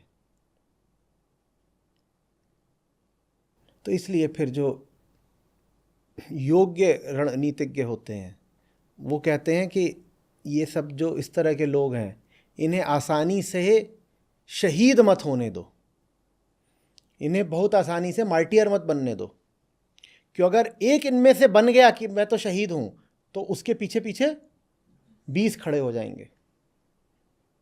और ये जो लोग होते हैं इनकी बड़ी तमन्ना होती है किसी तरह हम शहीद कहला जाएं, एक बन जाएगा तो और बहुत हो जाएंगे। ये रक्त बीज है। अहंकार, अज्ञान प्रतिक्रियात्मक होता है और कई गुनी प्रतिक्रिया करता है। एक को मारा 20 खड़े हो गए, समझ में आई बात? ये रक्त बीज है। तो रक्त बीज ऐसा नहीं कि कोई खास असुर है कि उसका रक्त जहां भी गिरता है वहां और आ जाते हैं, वो नहीं है। वो एक सिद्धांत है जिसको समझाया जा रहा है, उस सिद्धांत को समझना जरूरी है। ठीक, तो वो आ गया लड़ने और उसको फिर देवियों ने मारना शुरू किया। अब जब मारना शुरू करें तो जहां जहां उसका खून पड़े वहां 100 और खड़े हो जाएं। तो इससे देवताओं को बड़ा फिर दुख और भय होने लग गया। बोले इतने सारे ये हो गए, अब तो युद्ध फिर से हार गए हम। तो चंडिका देवी आई, उन्होंने फिर काली से कहा कि काली तुम्हें ही कुछ करना पड़ेगा। बोलिए कि तुम ही हो जो रक्त पीती हो। अब काली रक्त पीती है, वहाँ ये समझना भी ज़रूरी है।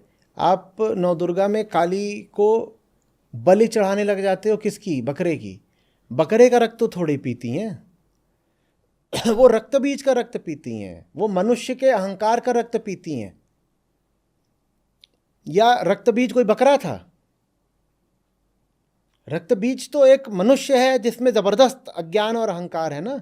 तो काली उनका रक्त पीती हैं। आपने कह दिया काली तो रक्त पीती हैं, तो चलो अब नवदुर्गा चल रहा है तो हम जाके मुर्गा काट रहे, बकरा काट रहे और 50 काट रहे, ये थोड़ी करना है।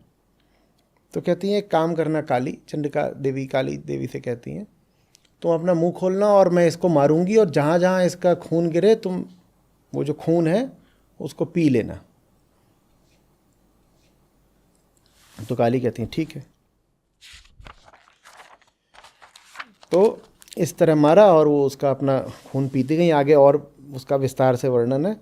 तो और इस तरह से रक्त बीज समाप्त हो गया। मतलब क्या है कि फिर रक्त बीज को मारा कैसे जाएगा? अगर रक्त बीज का अर्थ है अहंकार की, हमने कहा प्रतिक्रियात्मकता, तो रक्त बीज मारा कैसे जाता है? उस पर आघात मत करो, उसको जड़ से समाप्त करो। अहंकार घंटे की तरह आघात करो तो बहुत जोर से बजेगा, उसको जड़ से समाप्त करो। काली खा ही गई उसको, खा ही गई। उसके मूल पर आघात करो। मूल पर आघात कैसे करना है, बहुत सूक्ष्म बात है, जो लोग ध्यान देंगे सिर्फ उनको समझ में आएगी। काली किसकी प्रतीक है? प्रकृति की। रक्त बीज किसका प्रतीक है? अहंकार का। अहंकार को प्रकृति से एक हो जाने दो। काली ने रक्त बीज को खा लिया, माने अहंकार प्रकृति में समा गया। माने अहंकार का दोष ही यही होता है, वो जो प्रकृति से अपनी अलग विशिष्ट सत्ता रख के बैठ जाता है ना, मैं तो प्रकृति से अलग हूं। कृष्ण क्या बोलते हैं? प्रकृति सब कुछ है, प्रकृति के 3 गुण ही सब कुछ है, पर अहंकार अपना अलग कूदता फानता रहता है, कहता मैं तो अलग हूं, मैं तो अलग हूं, मैं तो अलग हूं। इसी में उसका दोष है, वो अपने आप को प्रकृति से अलग समझता है। जो भी कुछ कर रहा है वो कौन कर रहा है? प्रकृति के 3 गुण कर रहे हैं, पर अहंकार अपने आप को कर्ता मानता है। तो काली ने रक्त बीज को खा लिया, माने अहंकार जो अलग हुआ बैठा था वो प्रकृति से जाकर एक हो गया। और यही अहंकार को जड़ से नष्ट करने का तरीका है। उसको दिखा दो कि तू है ही नहीं प्रकृति से अलग। तू कैसे करेगा प्रतिक्रिया जब हम दिखा देंगे कि तेरी तो कोई क्रिया भी नहीं है? रक्त बीज आतुर है क्या करने को? प्रतिक्रिया करने। प्रतिक्रिया तो तब करे ना जब तेरी कोई क्रिया हो। तू होगा तब प्रतिक्रिया करेगा ना। हम तुझे दिखा देंगे तू है ही नहीं। ये तरीका है जड़ से नष्ट करने का अहंकार को। जो किया मैंने किया ही नहीं, मुझे अभी दिख गया। जो मैंने किया अभी अभी क्या किया? मैंने पुरुष होने के नाते किया, तो मैंने कहाँ किया? पुरुष हूं, ये तो एक संयोग की बात है, मेरे संयोग ने किया। जो मैंने किया वो कैसे किया? वो मैंने एक हिंदू या मुसलमान होने के नाते किया, तो मैंने तो किया ही नहीं। मैं तो हूं ही नहीं। जब मैं हूं ही नहीं तो प्रतिक्रिया कैसे करूंगा? रक्त बीज नष्ट हो गया, अहंकार प्रकृति में मिल गया, रक्त बीज काली का ग्रास बन गया, समाप्त हो गया। काली कौन है? प्रकृति है। रक्त बीज क्या है? अहंकार है। अहंकार को समूल नष्ट कैसे करना है? उसको दर्शा दो साफ साफ कि तुम हो ही नहीं। इसी में वो नष्ट होता है समूल। उस पर चोट करोगे तो नहीं होगा। उसको बोलोगे तुम बुरे हो, ये रक्त बीज पे आघात हुआ। उसको बोला तुम बुरे हो, तुमने उसको बोला तुम बुरे हो। बुरे हो बोलने में भी तुमने उसको क्या बोल दिया? तुम हो। देखा, यही तो मैं तब से बोल रहा हूं कि मैं अहंकार के कानों के लिए तो ये संगीत होता है। कोई इतना आकर के बस बोल दे कि मैं हूं। तुमने बोला तू बहुत बुरा है, बहुत बुरा है, बहुत बुरा है। तुमने 3 बार क्या बोल दिया? तू है, तू है, तू है। मूल पे नाश होता है जब ये नहीं कहते कि तुम बुरे हो। मूल पे नाश होता है तुम कहते हो तुम नहीं हो। यू आर बैड मत बोलो किसी को, बोलो यू आर नॉट। रक्त बीज समाप्त। किसी को माने अपने आप को, और किसी को ज्ञान मत देने लग जाना। You are bad, you are evil, you are this, you are that. इसमें सब में अहंकार सघन होता है। जितनी चोट मारो घंटा और बजेगा। चोट मार मार के घंटा टूटा कभी? वो तो चाहता है कि कोई चोट आए, घंटा बजाए। उसको क्या बताना है? But you pretend as if you are, and there in lies all your misery.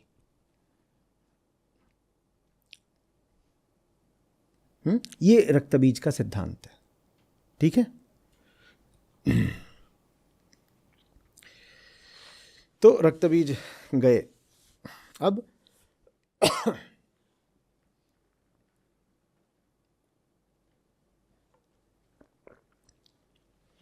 Shumbh Nishumbh अब एकदम ही बरगला गए। बोले सबको धूम्रलोचन से लेके वो इतने सारे वो भेजे थे अजीब अजीब नामों वाले, अब रक्त बीज भी नहीं। तो अब ये आ गए। अभी मतलब समझ रहे हो क्या हो रहा है? जो एक के बाद एक अब B1 तक बात आ गई है। ये क्या चल रहा है?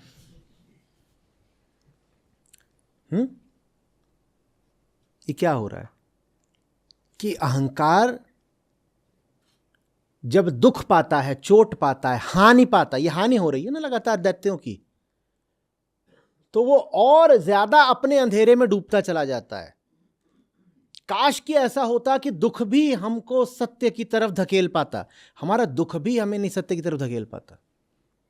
संतों ने तो यही कहा कि सुख में सुमिरन ना करें और दुख में करते याद। हम दुख में भी कुछ नहीं याद करते, हम सुख में तो मरते ही हैं, हम सुख में तो भ्रमित होते ही हैं भोग में लिपट के, हम दुख में भी बर्बाद होते हैं। अहंकार सुख के साथ साथ दुख का भी उपयोग कर लेता है अपने आप को बढ़ाने बचाने। तो अब शुंभ निशुंभ आ जाते हैं और निशुंभ आता है पहले, छोटा भाई होगा। तो अब ये आ जाता है तो आगे पूरा वही है कि खूब लड़ाई उड़ाई होती है और ये सब होता है और सिंह को चोट मार देता है ये। और ये वो पल आता है जब देवी के क्रोध की कोई सीमा नहीं रहती। क्या अर्थ हुआ इसका? अगर तुमने किसी जीवित प्राणी को क्षति पहुंचाई तो प्रकृति छोड़ेगी नहीं तुमको, कुछ भी कर लेना, प्रकृति के बच्चों को कष्ट मत देना। तुम्हारे पास तुम्हारी बुद्धि है, तुम्हारे पास तुम्हारा विज्ञान है और तुम्हारी टेक्नोलॉजी है, तुम्हारे पास सब कुछ है। प्रकृति के बच्चों के पास बस प्रकृति है। बोलो एक मछली के पास क्या है? मछली कुछ नहीं इकट्ठा करती, उसने अपने आप को पूरे तरीके से प्रकृति भरोसे छोड़ रखा है ना? वो अपने आप को पूरे तरीके से किसको अर्पित किए हुए है? प्रकृति को अर्पित कर रखा है। वही हाल मुर्गे का है, बकरे का है, जंगल के सब प्राणियों का है, पौधों का है, पेड़ों का है। वो कुछ इकट्ठा नहीं करते, वो अपनी सुरक्षा कोई उपाय नहीं करते। वो क्या बोलते हैं कि हमारी सुरक्षा का दारोमदार किसका है? प्रकृति का है। माँ ने पैदा किया, माँ संभाले, ये सब जीव बोलते हैं। तो जब तुम जा कर के पौधों को, पक्षियों को, पशुओं को हानि देते हो तो बस एक ही है जो उनको बचाने की जिम्मेदारी रखता है और वही कुपित होगा। कौन है वो? माँ, प्रकृति। प्रकृति की दृष्टि में बड़े से बड़ा अपराध ये है कि तुमने उसके बच्चों को दुख दिया, मारा, खाया, जो भी करा। जब भी तुम किसी प्राणी को दुख दो, ये अच्छी तरह जान लेना वो किसी का बच्चा है वो। और मुर्गे को जब खाओ तो ये मत सोचना कि वो मुर्गी का बच्चा है, वो प्रकृति का बच्चा है। ये सामने काली खड़ी है ना, जो तुम मुर्गा खा रहे हो, वो काली की औलाद है। अब काली वही करेंगी तुम्हारे साथ जो शुंभ निशुंभ के साथ हुआ है। वो जिसको तुम खा रहे हो ना, वो अनाथ नहीं है। वो जो बकरा है वो अनाथ नहीं है, उसके पास नाथ है। और जो बकरे का नाथ है वो तुम्हें छोड़ने वाला नहीं है।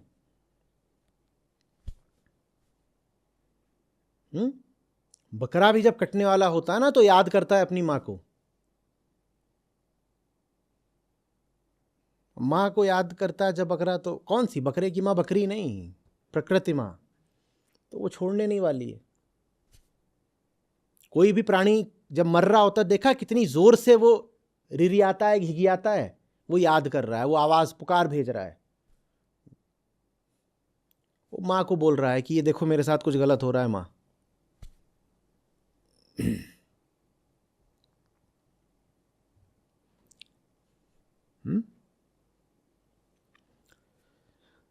तो आगे पूरा उसका जो है बहुत लंबा चौड़ा वर्णन है कि कैसे कौन सा राक्षस मारा जा रहा है, सब देवी, कौन सी देवी किस तरीके से कर रही हैं। और फिर ये करके पिटाई खा खा के ये निशुंभ मारा जाता है। अब निशुंभ के बाद अब शुंभ आएंगे और शुंभ फिर वही बोलते हैं। शुंभ बोलते हैं कि अरे दुष्ट दुर्गे, और दुर्गा उनका नाम इसलिए कि दुर्गम नाम का एक था असुर, तो उसको उन्होंने मारा तो इसलिए उनका नाम दुर्गा। ठीक है, तो चामुंडा चंडमुंड से और दुर्गा देवी हैं दुर्गम से। तो बोलती हैं दुष्ट दुर्गा, तू बल के अभिमान में आकर झूठ मूठ का घमंड दिखा रही है। वैसे तो तू बड़ी माननीय है, लेकिन लड़ रही है तू इन सब दूसरी स्त्रियों का सहारा लेकर के। तो हंस के बोली, दुष्ट मैं अकेली ही हूँ। आगे सुनो बहुत गौर से, इस संसार में मेरे सिवा दूसरी कौन है? ये पूरा संसार माने प्रकृति, मैं ही हूँ। और ये कह करके उन्होंने कहा देख अब तू देख सकता है, तो ये मेरी विभूतियाँ हैं और ये मुझ में प्रवेश कर रही हैं। वो सारी देवियाँ प्रवेश करे। तो ये सब हो गया और बस अंबिका देवी ही वहाँ पर बची। और उसके बाद अब बड़ा युद्ध छिड़ गया। अब उधर से देवी, उधर से शुंभ है, इधर से देवी अकेली हैं। और शुंभ जितना जो कुछ कर सकता सब करा उसने। देवी के कई बार अस्त्र भी काट दिए और ये सब भी करा, और एक दो बार उसने देवी पर आघात भी कर दिया गदा से। तो ये सब मतलब आखिरी लड़ाई है तो वो बहुत लंबी चौड़ी चलती है। तो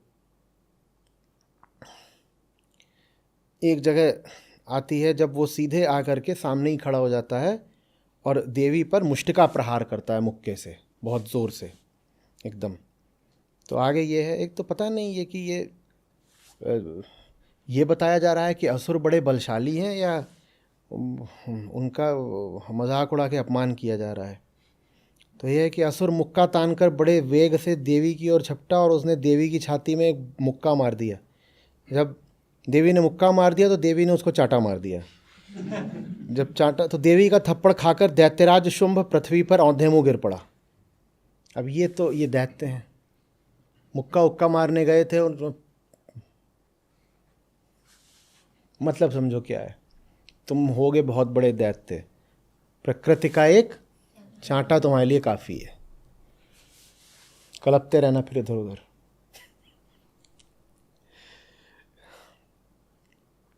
फिर और हो गया, फिर वो आसमान पे चढ़ गया, आसमान से वर्षा करने लग गया तीरों की। तो जब बहुत हो गया ये सब तो फिर देवी ने उसको फिर मार ही दिया। जब मार दिया तो क्या होता है, अब ध्यान से सुनिए। उस दुरात्मा के मारे जाने पर संपूर्ण जगत प्रसन्न एवं पूर्ण स्वस्थ हो गया तथा आकाश स्वच्छ हो गया। तो ये दैत्य की निशानी है, वो आकाश को गंदा कर देता है। आकाश को कैसे गंदा कर देता है? धुआं बहुत छोड़ता है। धुआं क्यों छोड़ता है? उसे भोग करना है ना। ये जो सारा पॉल्यूशन है ये इंडस्ट्रियल और ऑटोमोबाइल ही तो है। भोगना है, भोगना है, भोगना है, इसलिए आकाश गंदा कर दिया। जो आकाश को गंदा करे वही शुंभ है। तो उसके मरते ही आकाश स्वच्छ हो गया, जगत स्वस्थ हो गया। जो उत्पात सूचक मेघ और उल्कापात होते थे, माने जो क्लाउड बर्स्ट वगैरह हो रहे थे, वो बंद हो गए तुरंत।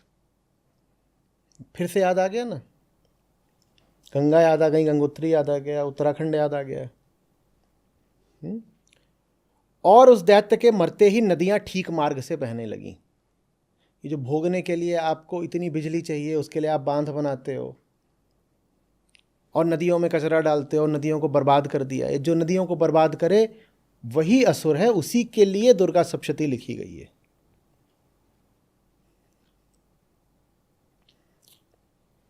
अब ये सब होते ही फिर देवता फिर से प्रसन्न हो गए और मधुर गीत गाने लगे।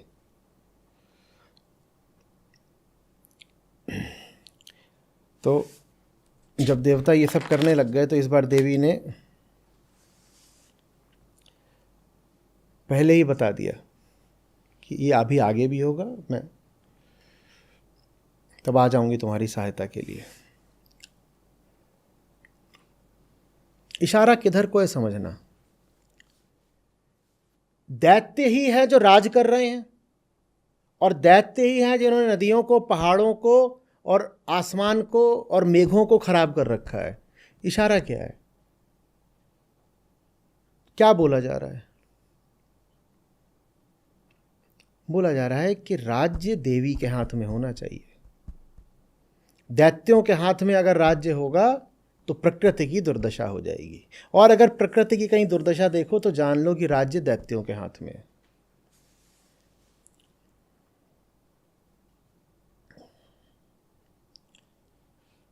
यूं ही नहीं देवी कह रही थी असुरों से कि तुम राज्य देवताओं को छोड़ के अपने पाताल लोक पहुंच जाओ। आवश्यक है कि राज्य सही हाथों में रहे। और इससे फिर कौन याद आते हैं आपको? फिर श्री कृष्ण फिर याद आते हैं। राज्य सही हाथों में ही रहना चाहिए, नहीं तो श्री कृष्ण को कोई आवश्यकता नहीं थी कुरुक्षेत्र में मौजूद होने की।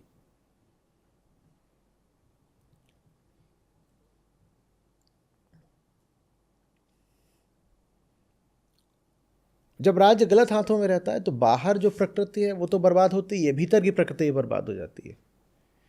क्योंकि बाहर धुआं छोड़ा है, इसके लिए पहले भीतर कालिमा होनी चाहिए ना। जब भीतर भोग वृत्ति होगी तभी तो तुम बाहर तमाम चीज़ें बर्बाद करोगे, जंगल काटोगे, ज़मीन खंदोगे, माइनिंग, मिनरल चाहिए, ये चाहिए, इस तरह का, ऐसे तरक्की करनी है, करना करना, पूरा सब खराब कर दो, तहस नहस कर दो सब कुछ। क्यों? क्योंकि मुझे भोगना है, मैं बड़ा हूँ, मुझे किसी तरह अपने आप को तृप्त करना है।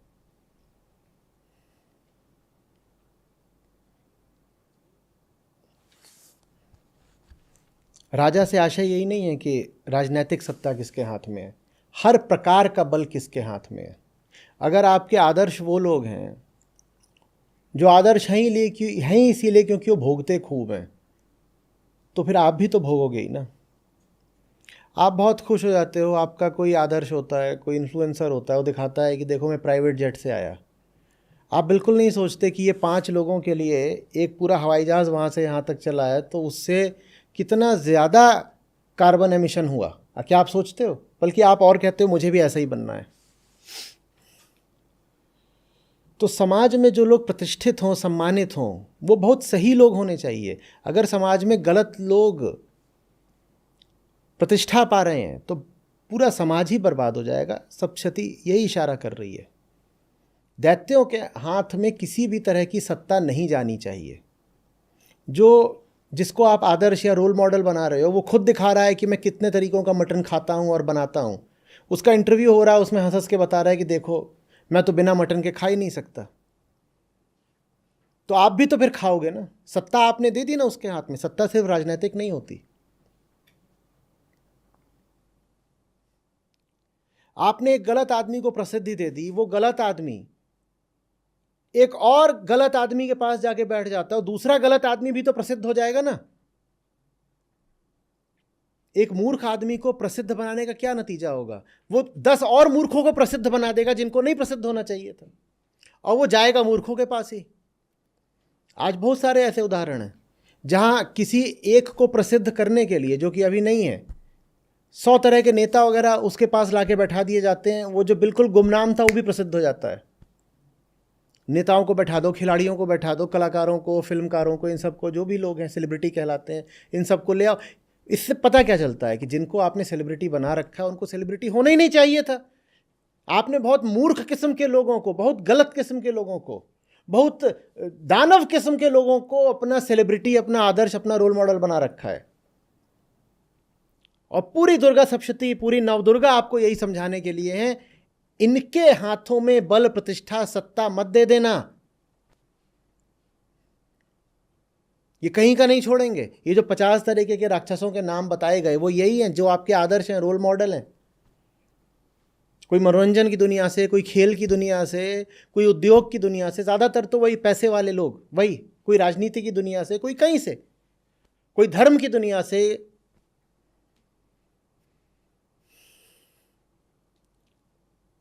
वही सब है 50 तरह के दैत्य जिनके नाम है। समझ में आ रही है बात? पवित्र वायु बहने लगी जैसे ही वो मरा। पवित्र वायु बहने लगी माने क्या ठीक हो गया? AQI ठीक हो गया, एयर क्वालिटी इंडेक्स। माने इन दैत्यों ने ही हवा खराब कर रखी है। वरना कैसे हो सकता है कि उसके मरते ही आकाश साफ हो गया, बादलों में जो उत्पात सूचक क्रिया होती थी वो बंद हो गई, नदियां ठीक बहने लग गई, वायु पवित्र हो गई। वायु पवित्र हो गई माने वायु को अपवित्र किसने कर रखा था? दैत्य ने। माने जो वायु को अपवित्र कर रहे हैं उनको ही दैत्य जानना।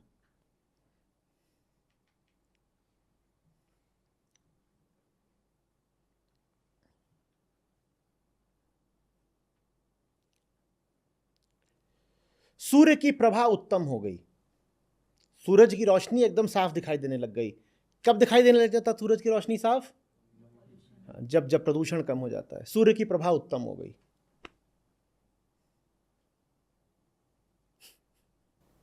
समस्या वो लोग भी नहीं हैं जो आपके आदर्श या सेलिब्रिटी बने हुए हैं। समस्या आप हैं। आपको नहीं पता किसको सम्मान देना है, किसको नहीं।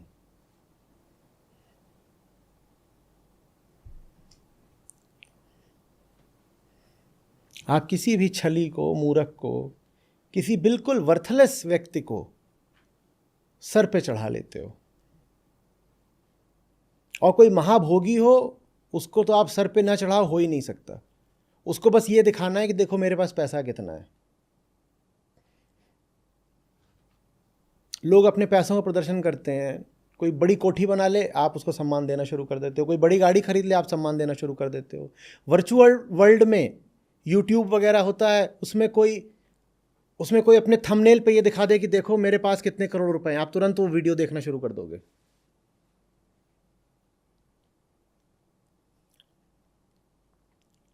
और कोई तो अपने बल का, पैसे का प्रदर्शन ही ऐसे करते हैं कि देखो मैंने भंडारा कितना बड़ा लगाया, वहाँ भी आप सम्मान दे दोगे। इसलिए थोड़ी दिया है कि वो धार्मिक है, इसलिए दिया है कि वो बड़ा है।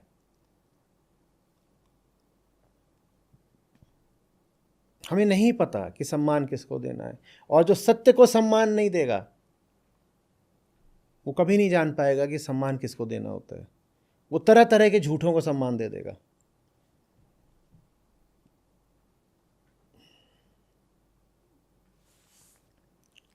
उसके बाद सब देवताओं ने बहुत बहुत तरीकों से देवी की उस स्तुति करी, और इस बार देवी ने पहले ही बता दिया कि अब आगे कई तरीके के और दैत्य आने वाले हैं। मैं पहले ही बता देती हूँ, और उनका नाश करने के लिए मैं फिर आऊँगी।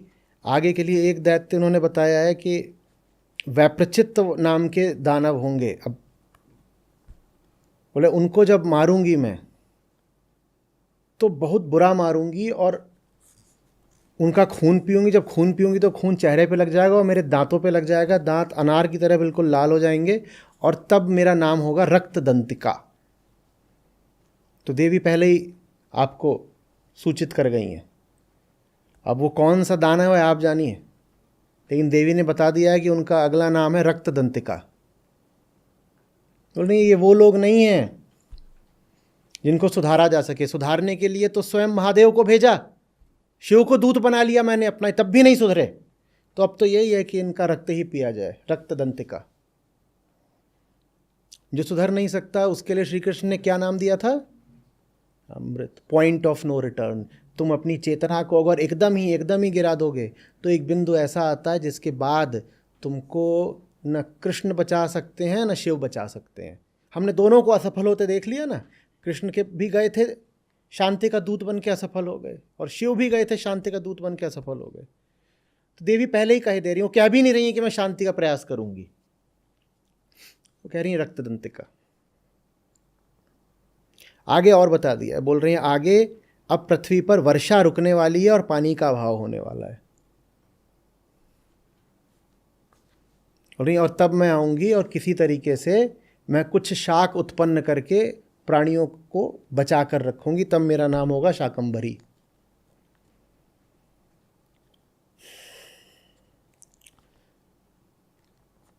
उसके बाद और देवी ने ये सब बातें बताई, और फिर ऋषि कहते हैं, कौन से ऋषि हैं ये? मेधा मुनि। ये कहानी किसको सारी बताई जा रही है? सुरथ और समाधि को। तो ये सारी कहानी बताने के बाद ऋषि कहते हैं कि देवी फिर अंतर्ध्यान हो गई। देवी जब अंतर्ध्यान हो गई तो अब ये दोनों जो हैं मेधा मुनि की वचन सुन रहे हैं बैठ करके, सुरथ और समाधि। तो ये दोनों बोलते हैं ठीक, ये बात हमें समझ में आ गई, हमें जो पूरा मोह और दुख हो रहा था उसका कारण क्या है। तो ये दोनों सुरथ और समाधि जो राजा और व्यापारी हैं, ये जाते हैं और अपना ध्यान में बैठ जाते हैं। जब ये ध्यान में बैठ जाते हैं तो फिर इनको बोध हो जाता है। देवी इनसे कहती हैं बताओ क्या चाहिए। तो राजा तो यही कहते हैं कि जो मेरा राज्य खोया हुआ है ये मुझे वापस मिला और मैं सारे अपने शत्रु परास्त कर दूं। तो देवी कहती हैं ठीक है, तुम्हें यही चाहिए तो यही ले लो। समाधि ज़्यादा समझदार थे, वो जगत व्यापार बेहतर समझते थे। व्यापारी है ना, वैश्य। तो बोलते हैं मुझे मुक्ति दे दो, मुझे कुछ नहीं चाहिए। देवी मुझे तो बस मुक्ति दे दो, और कुछ नहीं चाहिए। देवी बोलती बढ़िया, तुमने जो चीज़ मांगी मिलेगी। वैश्य को मुक्ति मिल जाती है और राजा को राज्य मिल जाता है। मतलब क्या है? सहकामी सुमिरन करे पावे उत्तम धाम, और निष्कामी सुमिरन करे पावे अविचल राम। वैश्य ने क्या मांग लिया? अविचल राम मिल गया, मुक्ति। राजा ने क्या मांग लिया? भुक्ति, उत्तम धाम। राजा को उत्तम धाम मिल गया, फिर जा करके जीत जात गए, राजा बन गए अपना। तो इस तरीके से कहानी समाप्त हो गई। कम से कम वैश्य समाधि के लिए तो कहानी समाप्ति हो गई। राजा के लिए अभी चलेगी, क्योंकि राजा ने मुक्ति मांगी ही नहीं।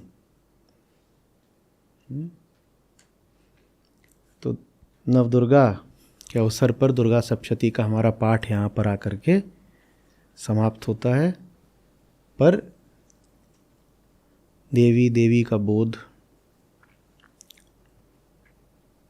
जीव का स्वयं को जानना, जगत को जानना, वो समाप्त नहीं होना चाहिए।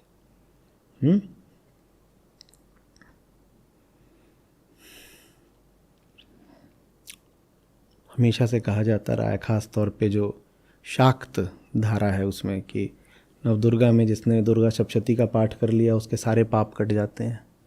पाठ का अर्थ ये नहीं होता कि बस पढ़ लिया। पाठ माने कि उसमें जो छिपे हुए गूढ़ संकेत हैं उनका अर्थ जान लिया। तो मेरी प्रार्थना है कि आप जो मर्म है सप्तशती का उससे परिचित हो पाए होंगे इन 3 चरित्रों में जो हमने 3 दिनों में लिए। चलिए प्रश्न बताइए। या देवी सर्वभूतेषु शक्तिरूपेण संस्थिता नमस्तस्यै नमस्तस्यै नमस्तस्यै नमो नमः। या देवी सर्वभूतेषु बुद्धिरूपेण संस्थिता नमस्तस्यै नमस्तस्यै नमस्तस्यै नमो नमः। या देवी सर्वभूतेषु शान्तिरूपेण संस्थिता नमस्तस्यै नमस्तस्यै नमस्तस्यै नमो नमः। या देवी सर्वभूतेषु श्रद्धारूपेण संस्थिता नमस्तस्यै नमस्तस्यै नमस्तस्यै नमो नमः। या देवी सर्वभूतेषु दयारूपेण संस्थिता नमस्तस्यै नमस्तस्यै नमस्तस्यै नमो नमः। या देवी सर्वभूतेषु मातृरूपेण संस्थिता नमस्तस्यै नमस्तस्यै नमस्तस्यै नमो नमः। या देवी सर्वभूतेषु भ्रान्तिरूपेण संस्थिता नमस्तस्यै नमस्तस्यै नमस्तस्यै नमो नमः। या देवी सर्वभूतेषु शक्तिरूपेण संस्थिता नमस्तस्यै नमस्तस्यै नमस्तस्यै नमो नमः।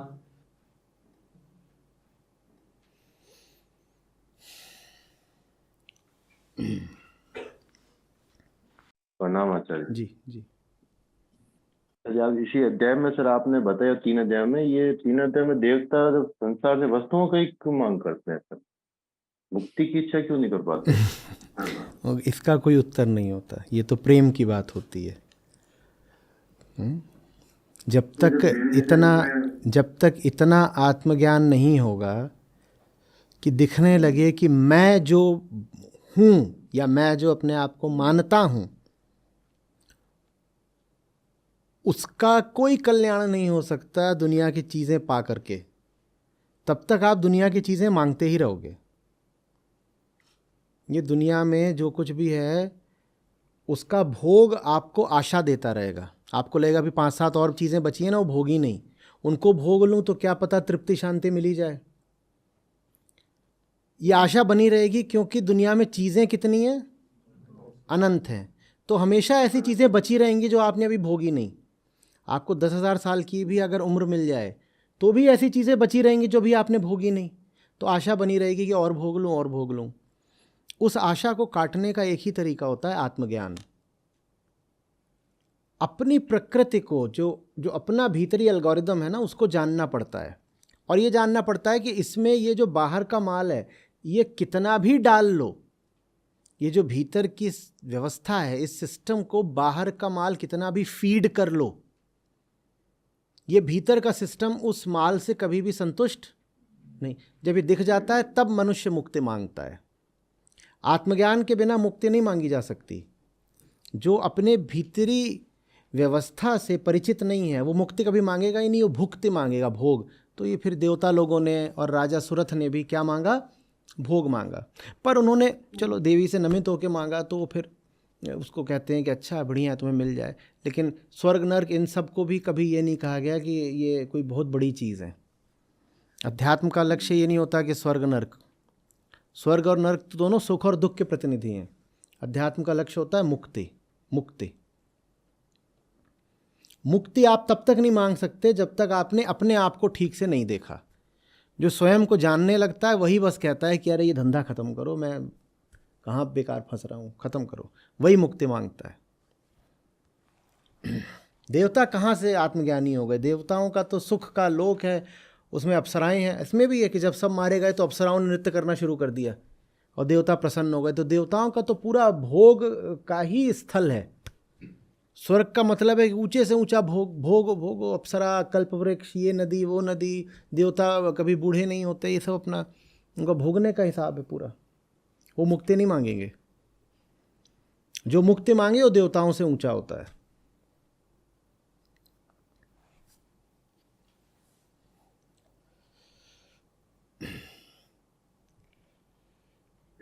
जी नमस्कार आचार्य जी। कहिए। मेरा क्वेश्चन ये है कि जैसे जैसे मनुष्य भौतिकवादी बनते गए तो प्रकृति का विनाश करता गया, तो हम क्या पहले हजारों साल पहले जीते थे वैसा ही हम अपनी लाइफस्टाइल कर दें? प्रकृति का सही उपयोग करिए, और सही उपयोग भोग में नहीं निहित है। मतलब समझिएगा, नाश उपयोग से नहीं होता, नाश उपभोग से होता है। उपभोग में नाश क्यों होगा? क्योंकि जो आप चाह रहे हो उपभोग से, वो एक पेड़ को काट के नहीं मिलेगा।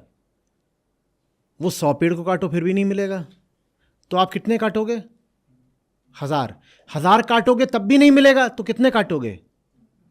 10,000 काट लो अभी भी नहीं मिलेगा, तो कितने काटोगे? 1,00,000 काटोगे।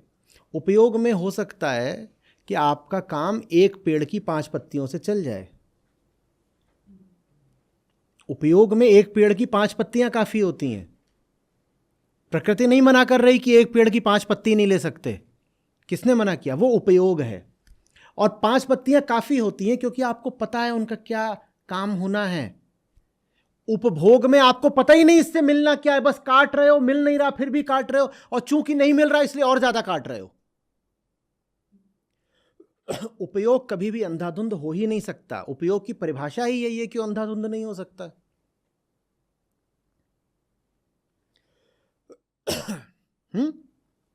तुलसी का एक पत्ता डालना है इसमें, तो जड़ से थोड़ी उखाड़ लोगे तुलसी को। वो उपयोग है।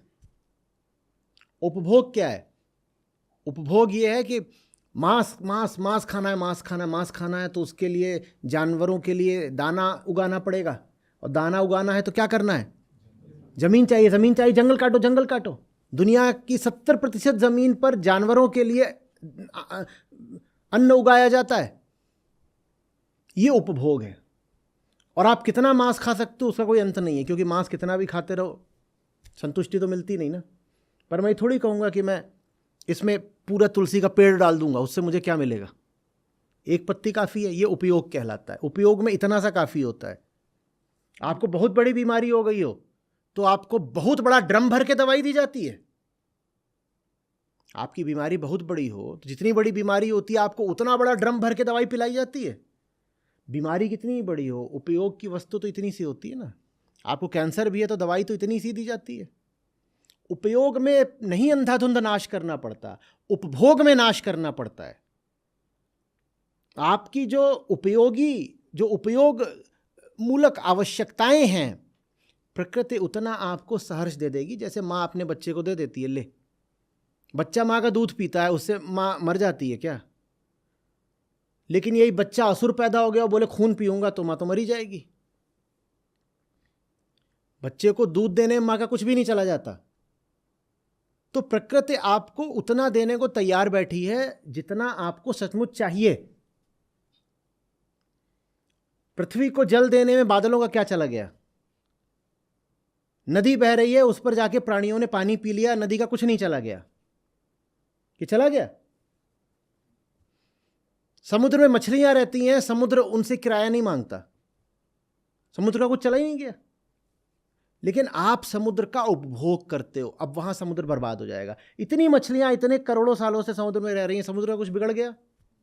इतने प्राणियों ने इतने करोड़ों सालों से नदियों का पानी पिया, नदियों का कुछ बिगड़ गया? लेकिन आपके उपभोग ने समुद्र को और नदियों का कहीं का नहीं छोड़ा। आपकी आवश्यकता के लिए प्रकृति के पास सब कुछ है। यहां तक कि आप जो तकनीकी विकास भी कर रहे हो, प्रकृति उसमें भी कोई आपत्ति नहीं करने वाली। अंधाधुंध उपभोग मत करो ना, बस एक सम्मान रखो प्रकृति के प्रति। प्रकृति के प्रति सम्मान रखना और टेक्नोलॉजिकल एडवांसमेंट, ये दोनों कोई आवश्यक रूप से विपरीत बातें नहीं हैं। आपका ज्ञान, विज्ञान, टेक्नोलॉजी बहुत श्रेष्ठ दर्जे की हो सकती है, और साथ ही साथ ये भी हो सकता है कि प्रकृति के साथ आपका रिश्ता बड़े प्रेम का है। ये दोनों बातें साथ साथ चल सकती हैं, हमें चलानी पड़ेंगी। प्रकृति का संरक्षण करने का अर्थ ये नहीं होता है कि जैसे आपने पूछा कि क्या हम 10,000 साल पहले वाले इंसान की तरह रहना शुरू कर दें या 10 लाख साल पहले वाले बंदर की तरह रहना शुरू कर दें। नहीं नहीं नहीं, ये बड़ी भ्रांति है। और ये आपत्ति बहुत लोगों द्वारा की जाती है बहुत बार। वो कहते हैं ये देखो, जैसे ही आप एनवायरनमेंट की बात करो वो कहते हैं एंटी डेवलपमेंट, एंटी डेवलपमेंट। अरे एनवायरनमेंट और डेवलपमेंट साथ साथ क्यों नहीं चल सकते? अगर एनवायरनमेंट और डेवलपमेंट साथ साथ नहीं चल सकते तो सस्टेनेबल डेवलपमेंट किसको बोलते हैं फिर? सस्टेनेबल डेवलपमेंट का मतलब ही यही है कि विज्ञान, टेक्नोलॉजी चलें और साथ ही साथ प्रकृति के प्रति आदर हो और प्रेम हो। समझ में आ रही बात ये? और दोनों एक साथ बिल्कुल चल सकते हैं। और देखिए, मनुष्य ज्ञान का पिपासु है क्योंकि बोध हमारा स्वभाव है।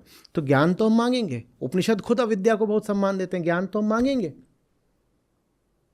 और जहां ज्ञान होगा फिर उससे कुछ टेक्नोलॉजी भी निर्मित होगी, तो वो भी होती रहेगी। जो ज्ञान की पूरी यात्रा रुकनी नहीं चाहिए। टेक्नोलॉजी लगातार बढ़ती ही जा रही है, बेहतर होती जा रही है, और उसको बेहतर होते रहना पड़ेगा, होना चाहिए उसको और बेहतर। लेकिन ये काम होना चाहिए प्रकृति के संरक्षण और सम्मान के साथ साथ। ऐसी टेक्नोलॉजी जो प्रकृति का नाश करती हो हमें नहीं चाहिए। और वैसी टेक्नोलॉजी अगर आपको नहीं चाहिए तो पहले आपको आत्मज्ञान होना पड़ेगा, क्योंकि वो जो टेक्नोलॉजी है वो तो आप विकसित ही तभी कर रहे हो ना जब आपको भोग की इच्छा बहुत है। टेक्नोलॉजी कोई हवा से तो उतरती नहीं, टेक्नोलॉजी तो आप विकसित करते हो। आपको भोगना है तो आप भोगने के अनुसार टेक्नोलॉजी विकसित कर लेते हो। आपको स्लॉटर करना है तो आप बहुत टेक्नोलॉजिकली एडवांस स्लॉटर हाउसेस बना लेते हो। आदमी का केंद्र ठीक होना चाहिए, फिर विकास और पर्यावरण दोनों एक साथ चल सकते हैं। इसका मतलब ये है कि अगर आपको उन्नति चाहिए और साथ ही साथ नाश नहीं चाहिए तो अध्यात्म जरूरी हो जाता है। जो विकास आएगा आत्मज्ञान के बिना वो विकास आत्मघाती होगा ही होगा।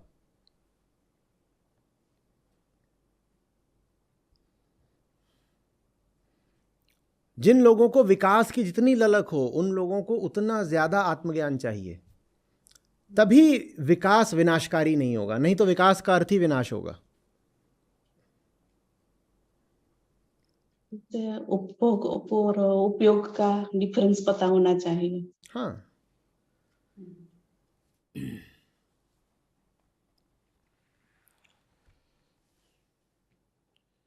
Thank you. प्रणाम। प्रणाम दास जी। आचार्य जी, भोग को लेके मैं थोड़ा समझ नहीं पाया हूँ। ये एक इच्छा अंदर बनी रहती है भोगने की। भोगने के बाद ये शायद कम होती है, लेकिन कुछ टाइम बाद फिर उतनी हो जाती है। ये ये इच्छा तो बनी ही रहेगी, या जा भी सकती है? नहीं, वो तभी जाएगी ना जब पूरी हो जाएगी। इच्छा का मतलब है कि भीतर कुछ कमी है, कुछ कमी है। उस कमी को पूरा करने के लिए एक इच्छा आती है। हाँ जी। उसमें ना बीच में एक डिस्कनेक्ट होता है। इतना तो पता होता है भीतर कमी है, कमी ना होती तो इच्छा नहीं आती। लेकिन इच्छा सिर्फ ये नहीं बोलती कि कमी है, इच्छा ज्ञानी बनती है। ये डिस्कनेक्ट है। इच्छा ज्ञानी बन के बोलती है कि कमी भी है और मुझे ये भी पता है किस चीज़ की कमी है, और मुझे ये भी पता है कि किस चीज़ से वो कमी पूरी हो जाएगी। जो आदमी इतने पे ही रुक जाए कि मुझे भीतर किसी कमी का, किसी रिक्तता का, अपूर्णता का एहसास होता है, इतना बोल के रुक जाए, वो बच जाएगा। लेकिन हम इतना बोल के रुकते नहीं ना, हमें ज्ञानी बनना है। हम बोलते हैं भीतर कुछ कमी है और मुझे ये भी पता है क्या कमी है, और मैं ये भी जान गया हूँ कि किस चीज़ से वो कमी भर सकता हूँ। तो फिर हम निकल जाते हैं बाज़ार की ओर और कमी को भरने के लिए कभी ये उठाते हैं, कभी सामान उठाते हैं, कभी कपड़ा उठाते हैं, कभी रिश्ता उठाते हैं। वहाँ गड़बड़ हो जाती है। कमी है वो ठीक है, पैदा हुए हो तो कमी अनुभव होगी। अपूर्णता ही पैदा होती है। जीव पैदा हुआ है और भीतर बेचैनी ना अनुभव करे, ऐसा नहीं हो सकता। लेकिन ज्ञानी मत बनो ना। भीतर कमी पता चल रही है तो कहो कमी तो पता चली, पर चीज़ क्या है, काहे की कमी है, क्यों अनुभव कर रहा हूँ, कमी क्या है। तरह तरह से प्रयोग करो, प्रश्न करो, पता करो काहे की कमी है, क्या चीज़ है। अच्छा, इस कमी को भरने के लिए मैंने पहले भी कुछ उपाय करे थे, वो उपाय सफल हुए असफल हुए। अभी ये जो भीतर इच्छा उठ रही है कि नई ये चीज़ ले आ लो, हासिल करो, ये चीज़ तो लगभग वैसी ही पुरानी चीज़ जैसी है जो मैंने 1 साल पहले भी आजमाई थी। जब उससे कमी नहीं हटी तो इससे क्यों हट जाएगी। तो ये प्रश्न करने पड़ते हैं अपने ही झूठे ज्ञान के खिलाफ। इंसान की सबसे बड़ी लड़ाई तो अपने ही ज्ञान से होती है ना। यहाँ कोई नहीं बैठा जो ज्ञानी ना हो, और वो ज्ञान है कुछ नहीं, कचड़ा। तो अपने ही ज्ञान पर सवाल उठाने पड़ते हैं। हमें ईमानदार इच्छा चाहिए। ईमानदार इच्छा बस ये बोलती है मैं बीमार हूँ। बेईमान इच्छा उस मरीज की तरह होती है जो कहता है मैं बीमार हूँ, मैं अपनी बीमारी भी जानता हूँ, मैं ही डॉक्टर हूँ, मैं दवाई भी जानता हूँ, अपनी सर्जरी खुद ही कर लूँगा। बेईमान इच्छा उस पागल की तरह है जो अपनी ब्रेन सर्जरी खुद ही कर रहा है, कह रहा है मैं पागल हूँ, ये मैं जान गया हूँ, मैं ये भी जानता हूँ कि मैं ही डॉक्टर हूँ, और पागल हूँ तो मेरे ब्रेन में कुछ गड़बड़ है और मैं खुद ही अपनी ब्रेन सर्जरी करूँगा। ये बेईमान आदमी की बेईमान इच्छा है। वो इच्छा भी जानता है अपनी, बड़ा होशियार, बड़ा ज्ञानी है, वो इच्छा भी जानता है, वो कमी भी जानता है, और वो अपनी इच्छा का उपचार भी जानता है। जब इच्छा उठे तो थोड़ा सा रुक जाया करिए, भाग मत पड़ा करिए अंधे होकर के कि इच्छा ने बोला चलो लड्डू, तो लड्डू कोई निकल लिए। लड्डू माने प्रतीक, लड्डू माने लड्डू ही नहीं। लड्डू माने जो कुछ भी आपको आकर्षक स्वादिष्ट लगता हो जीवन में। भाग मत पड़ा करो, थमा करो, क्या करो ये लड्डू, पिछली बार बर्फ़ी। लड्डू और बर्फ़ी में कोई मूलभूत अंतर है क्या? जब बर्फ़ी से नहीं बात बनी तो लड्डू से क्यों बनेगी? बोले नहीं, पिछली बार बूंदी के थे, इस बार बेसन के हैं। अरे हैं तो लड्डू ही। बोले नहीं, बहुत परिवर्तन आ गया है, अब हम वीगन हो गए, इस बार ये कोकोनट ऑयल के हैं। अपने आप को मूर्ख मत बनाओ। ज़्यादातर जो हमारे उपाय हैं इच्छा पूर्ति के, वो बहुत घिसे पिटे हैं। हम वही सब कुछ करते रहते हैं बेचैनी को अपनी राहत देने के लिए जो हम 100 बार पहले भी कर चुके हैं। जब 100 बार पहले कर चुके हो तो अपनी ही भूल से सबक लीजिए ना। कह दीजिए ऐसे तो ये चीज़ ठीक होगी नहीं, थोड़ा समझ ही लेने तो बात क्या है।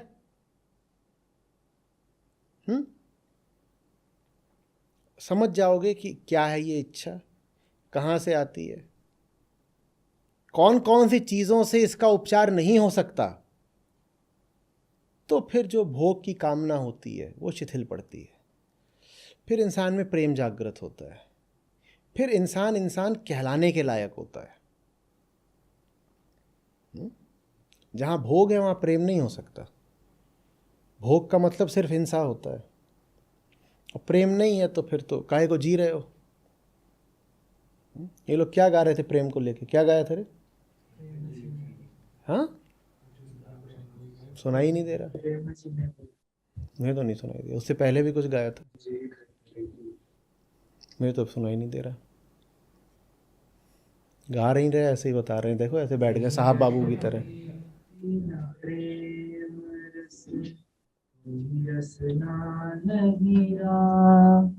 ते नर इस संसार में उपज भये वे काम कबीरा। तो कह रहे हैं बेकाम। मैं कह रहा हूँ जिसके पास प्रेम नहीं उसके पास बस काम ही काम होता है। काम माने कामना। प्रेम जितना कम होगा जीवन में, कामनाएं उतनी ज़्यादा होंगी।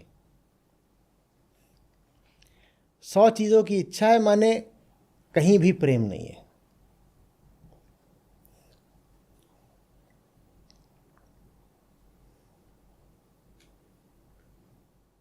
आचार्य जी, इच्छाओं का कम होना अच्छा संकेत है कि? नहीं नहीं, अच्छा नहीं समझते। प्रेम भी इच्छा ही है, वो बहुत ऊंचे स्तर की इच्छा है। प्रेम नहीं आया, इच्छाएं कम कर ली तो मुर्दा हो गए। इच्छा तो कुर्सी के पास भी नहीं है, तो इसका अर्थ ये थोड़ी कि कुछ कुर्सी बहुत अच्छा इंसान बन गई है। हमारी कुर्सी है, इसके पास एक भी इच्छा नहीं है, चलो यही सबसे बड़ी ज्ञानी है। सब लोग इसको माल्यार्पण करते हैं। सिर्फ इच्छाओं का कम होना काफ़ी नहीं है ना, प्रेम आना चाहिए। प्रेम आकर के इच्छाओं के साथ जो करे सो करे, प्रेम मालिक है, उसकी इच्छा। प्रेम का काम प्रेम जाने, इच्छाएं बचेंगी जाएंगी, वो होगा जो भी देखा जाएगा। लेकिन आमतौर पे देखा यही गया है कि जिनके जीवन में प्रेम आ जाता है, उनके ये उल्टी पुल्टी 2 कौड़ी की इच्छाएं, उनके पास समय नहीं बचता। कहते हो